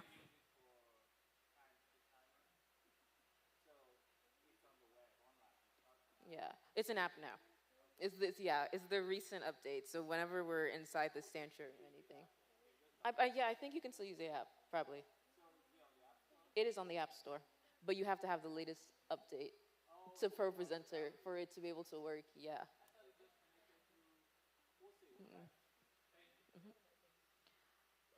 Also, one more thing, the libraries.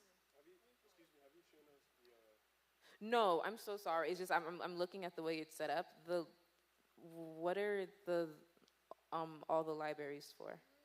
Like all the different.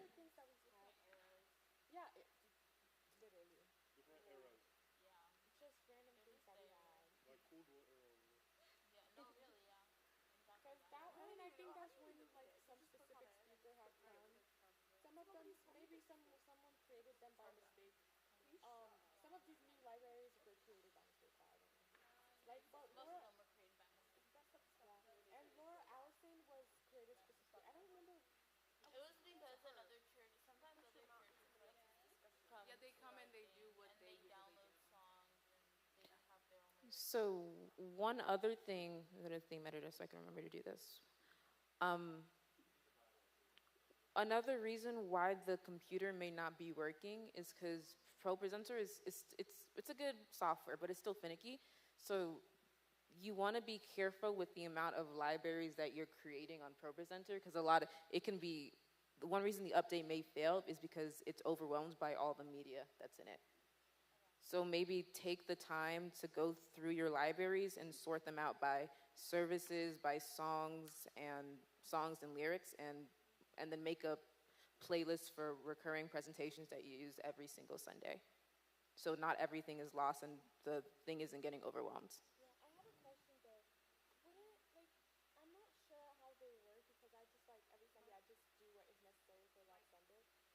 I'm not sure how it works because, but don't the playlists or the specific libraries have like an effect on the songs that we have on ProPresenter? Like not an effect, but like aren't some songs like specific song lyrics saved on specific libraries and stuff like that? So are you asking, are they saved on? Yeah, I'm asking. But like I'm saying if we deleted those libraries or those specific playlists, would we lose some songs? Yeah, so what you want to do is move everything into one library. So move everything into one big library once you have it organized. So I would say actually maybe create a new library. Yeah, name it lyrics or songs. And just move all your songs to that library and then delete the other libraries. Because the way ProPresenter saves stuff, if all the songs are saved as different ProPresenter files on the computer. So even though it won't be in the library, it'll still be in the computer. I don't know if that makes sense. Okay, let me go to theme before I forget again. Okay, so do you have a question? So this is more like organizing better? Yes, with ProPresenter, it helps to be organized with everything you're doing because everything kind of get lost in the confusion, and it helps with the updates too. Okay, so I'm gonna use this video input. Actually, let me not use that because I don't know what that's for. I'll use this template. Do you guys know if you use this? Okay. So, when you go to theme editor and I showed you guys how to go to theme editor? Okay, so when you get to theme editor, you have your layers here. I'm gonna go ahead and delete it so it's a complete blank space. So in order to, it's, okay, so with the update it's up here, but I think the old one, you click this plus button and you go to media and it should take you to your folders. Yeah. So this is what I downloaded from Canva, the name tags PNG. Oh no, I didn't create this. Somebody from your team created it. Yeah. All I did was downloaded it as a transparent background on Canva. That's it. So I saved it on the computer, and I'm adding it to here. That's exactly it. This is in ProPresenter. This has saved us. Yeah. If you go to, so this is one layer for text. Go to plus, add text. Yeah. So I would just let's type in a random name, any person's name. Okay. So there's two ways to make this smaller. What I do is I just take this, I just make it smaller, take it, and I fit it to this. Doesn't really matter how you do it. Or you can go to the text tab right here, and you can adapt the text by making it like this or doing this. Either one. Can you Either one. But once you have this saved, Another thing you can do is you can change the font. Can you add transitions to it? You can add transitions. Make it bold. Yeah. Let's actually keep it as this. Yeah. These are all different fonts with the text. Again, this is like on Canva, but I'm gonna make this. This is what we do in Canva, literally. Yeah, no, that's why the only thing I would say is make the design on Canva, add it on here, and then I just add the text on here. So Wait. So that means we can do this without? No, send it from Canva. I think it's just Now that it's all done here, this is co-presenter, right? yeah. When it's done, how does this screen get out to the super? let's just leave it like this. Before I get to that, you have Fortress. Again, you can edit the text. For some of the fonts, you can make it bold. For some of them, you can make it italic. You can underline it. You can cross it. Capitalization is right here. You can either make it all case, or you can make it title case or start case, which is the same thing. This is like mini Canva, like just a little. Yeah, exactly. You can add a stroke effect to it. You can add a shadow effect to it. Same thing like on Canva. It's right here. I love the lines only. This is with the shadow effect added to it and a stroke effect. Which What does the stroke effect do? it's like it creates like an outline depth, like but not So it's not that much. it really it depends on what you're going for, what design you want. So yeah, I'm gonna go ahead. The different design that could really work well. Like if you remove this and put that directly on the screen, maybe something I don't think of before. Oh, so what does the lines only do? This is really, I only use this when I have like 2 paragraphs or I'm creating something huge, big. What's this?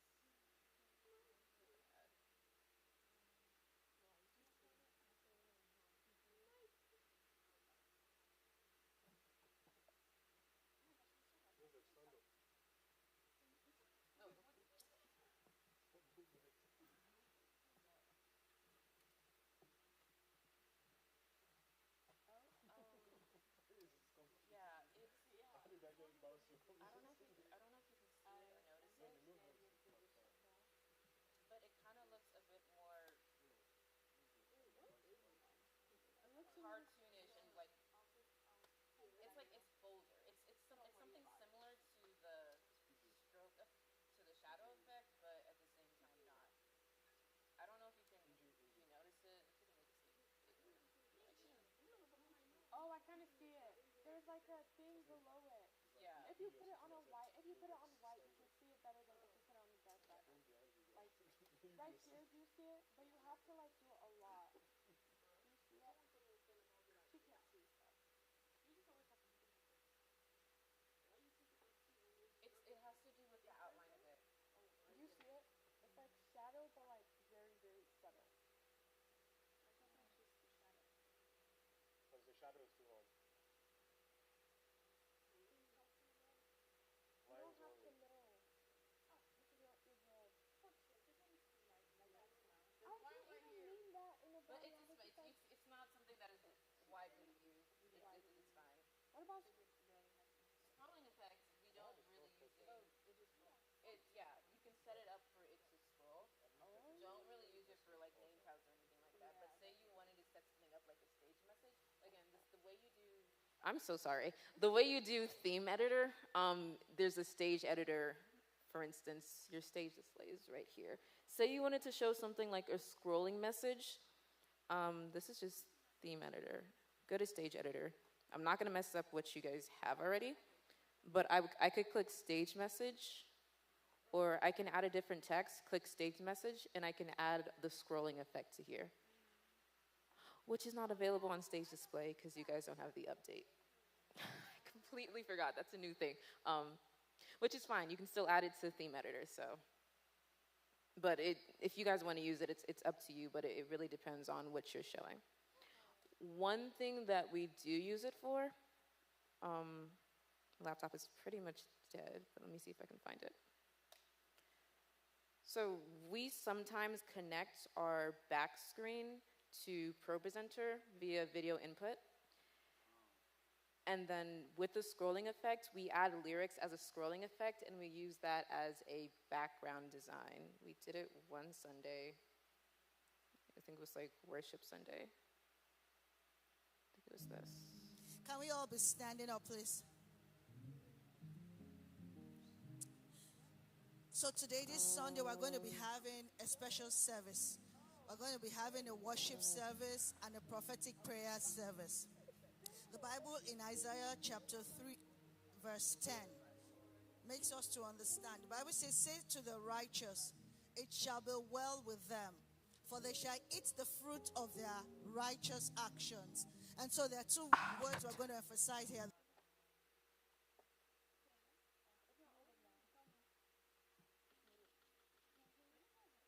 The day that the Lord has made, and I will rejoice and will be glad in it.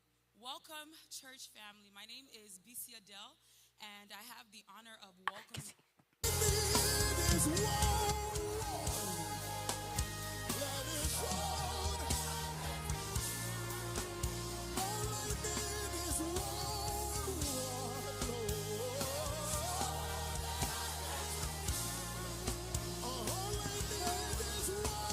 With you.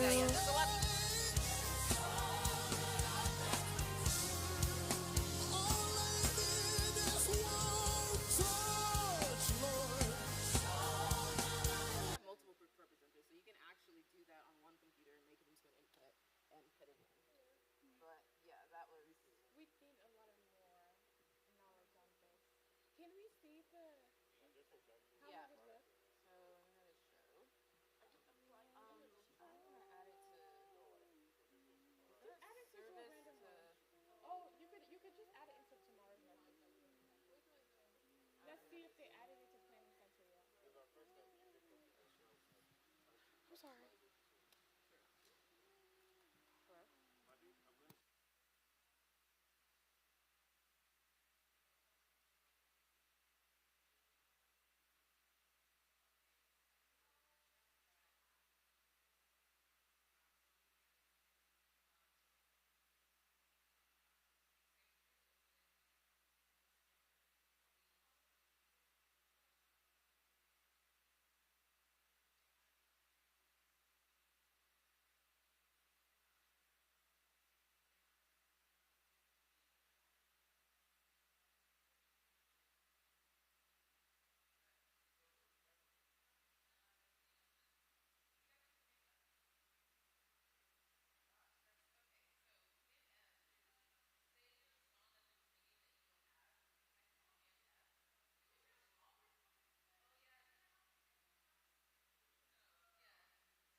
Sorry. Type in Command F and then type in a song name. Yeah. And I don't know what is what, but you just click it and it will pop up. You can double add. Wait, what? What was that? Sorry, double click on to add to it. Yeah, you can double click and you can drag it. Yeah. and it would just add in the thing. Well, for instance, type in Command F again.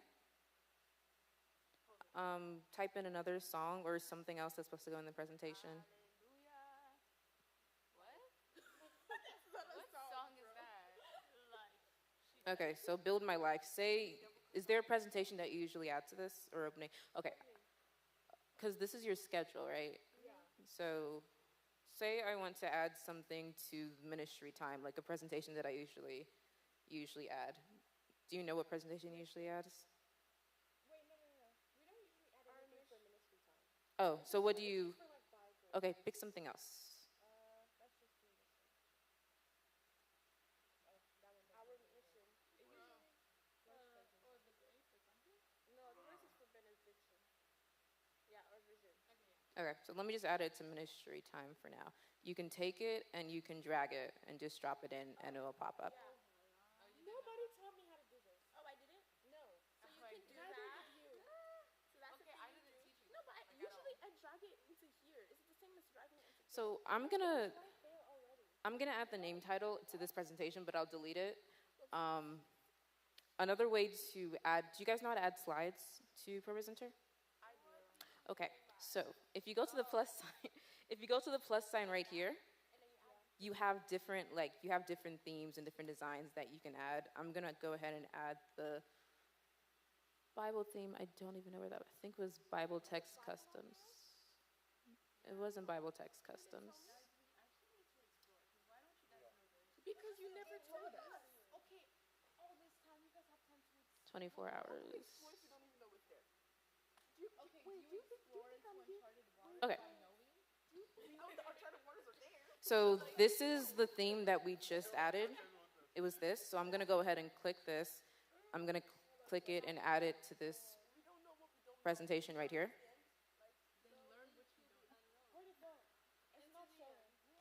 No, lyrics and Bible. Let me forget. Preaching lyrics. It's your looks.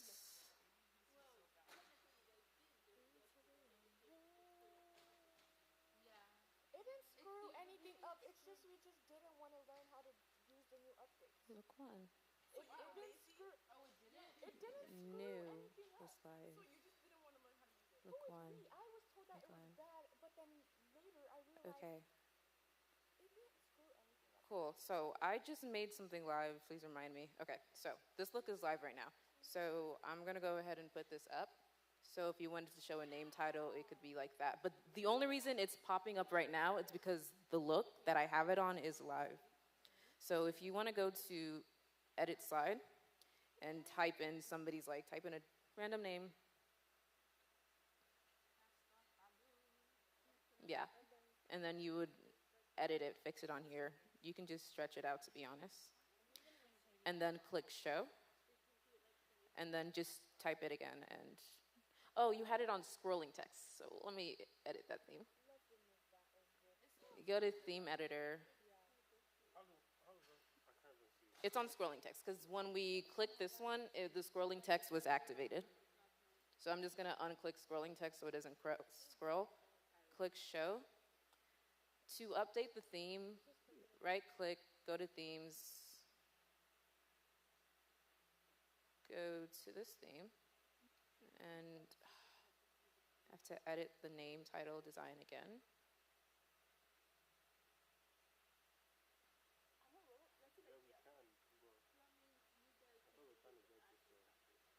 Yeah, so since this is saved as a theme already, if you wanted to make somebody else's name title, you can either copy, paste, just edit the text, or you can just go to plus, different themes will appear, click add this again, go to edit slide. We'll have like name tags. Name titles, yeah.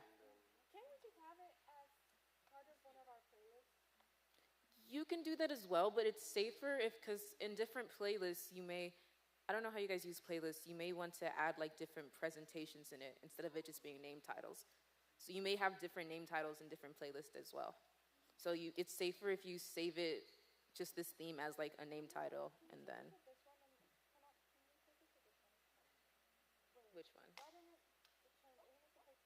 Well, you have to click on the presentation, and then. So like we just go here. I'm asking. Like I just want to know. Like, To add a slide, yeah. To add you go here. So it's this plus right here. Oh, not the bottom. Okay, so You go to plus, and once you click it, it's actually gonna go to this right here. It will show you all the themes that you have, which is why I was like, it may be safer for you guys to go through your themes and organize what you're using, what you're not using. It's saved under this template right now.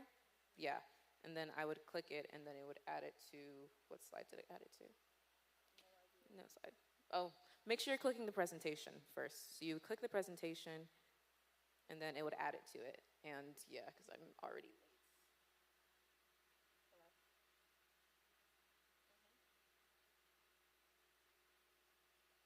Oh, okay. Give me a second. Yeah, I'll do it now. Give me a second. Are you on your way? Okay. Oh wait. Yeah, give me like 5 minutes. Adios. Okay. So did you guys get the basics of adding something into ProPresenter and then editing it and then adding it as a theme? Okay. Yeah. So make sure you're clicking the layer, the text layer, and then you can either expand it or you can click the, yeah. So like, what Another text, click the plus button, and then add text. But what I would say for that is make sure if you want to add something to, would this be something that you would add regularly? Like you would update this name title regularly and there would be something on there? Then make sure you're editing it in theme editor, not on that slide. So go back to show. Okay. So if you edit in the slide, it'll only update for that slide. But if you go to theme editor and update the whole theme, whenever you're adding another theme, it'll make sure it has that text here and that text here. So I can just add it right here. Yeah, add it right there. So could we create a template now? Call Yeah. one name, then title. Or since you guys have this, you might as well just edit it name titles. What do you mean? So, Do that, yeah, right here. Name. and then call this title. Oh, tired. Yeah. And then just change that. Oh, guys, come here, guys. What am I doing? Do you want to erase it first or, okay.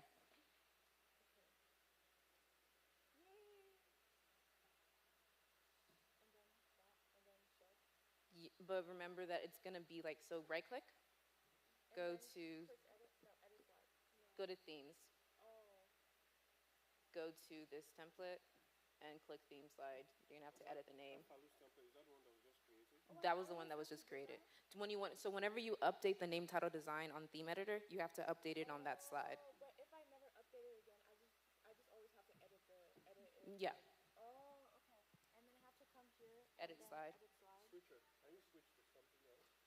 Make sure you're clicking the right layer. So Sorry, I keep forgetting. This is very. Oh, wrong layer, guys. Yep.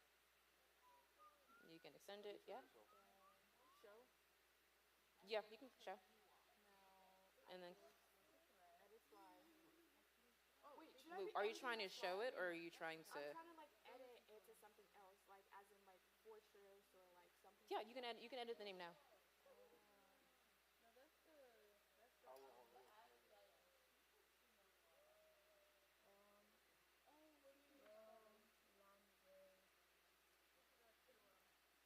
Oh crap.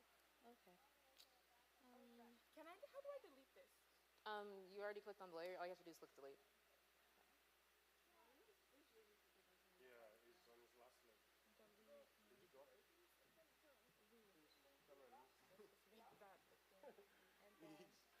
Surgery. Can I try it from the beginning? Yeah. Okay, let's go Canva, guys. You can create your own design. I actually do have to go. I was not paying attention to the time at all.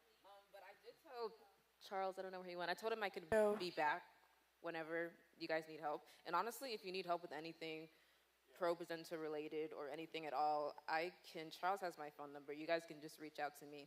And I don't mind even coming on a Sunday and seeing how you guys kind of run things. But this is a really good setup. But yeah, I hope this makes life easier. It does? Okay, great. Again, any questions that you guys have, go ahead and just let Charles know and he can just shoot me a text. And I can even send like a video tutorial on how to like do this stuff. Yeah. But I hope this made life easier for you guys. Yeah.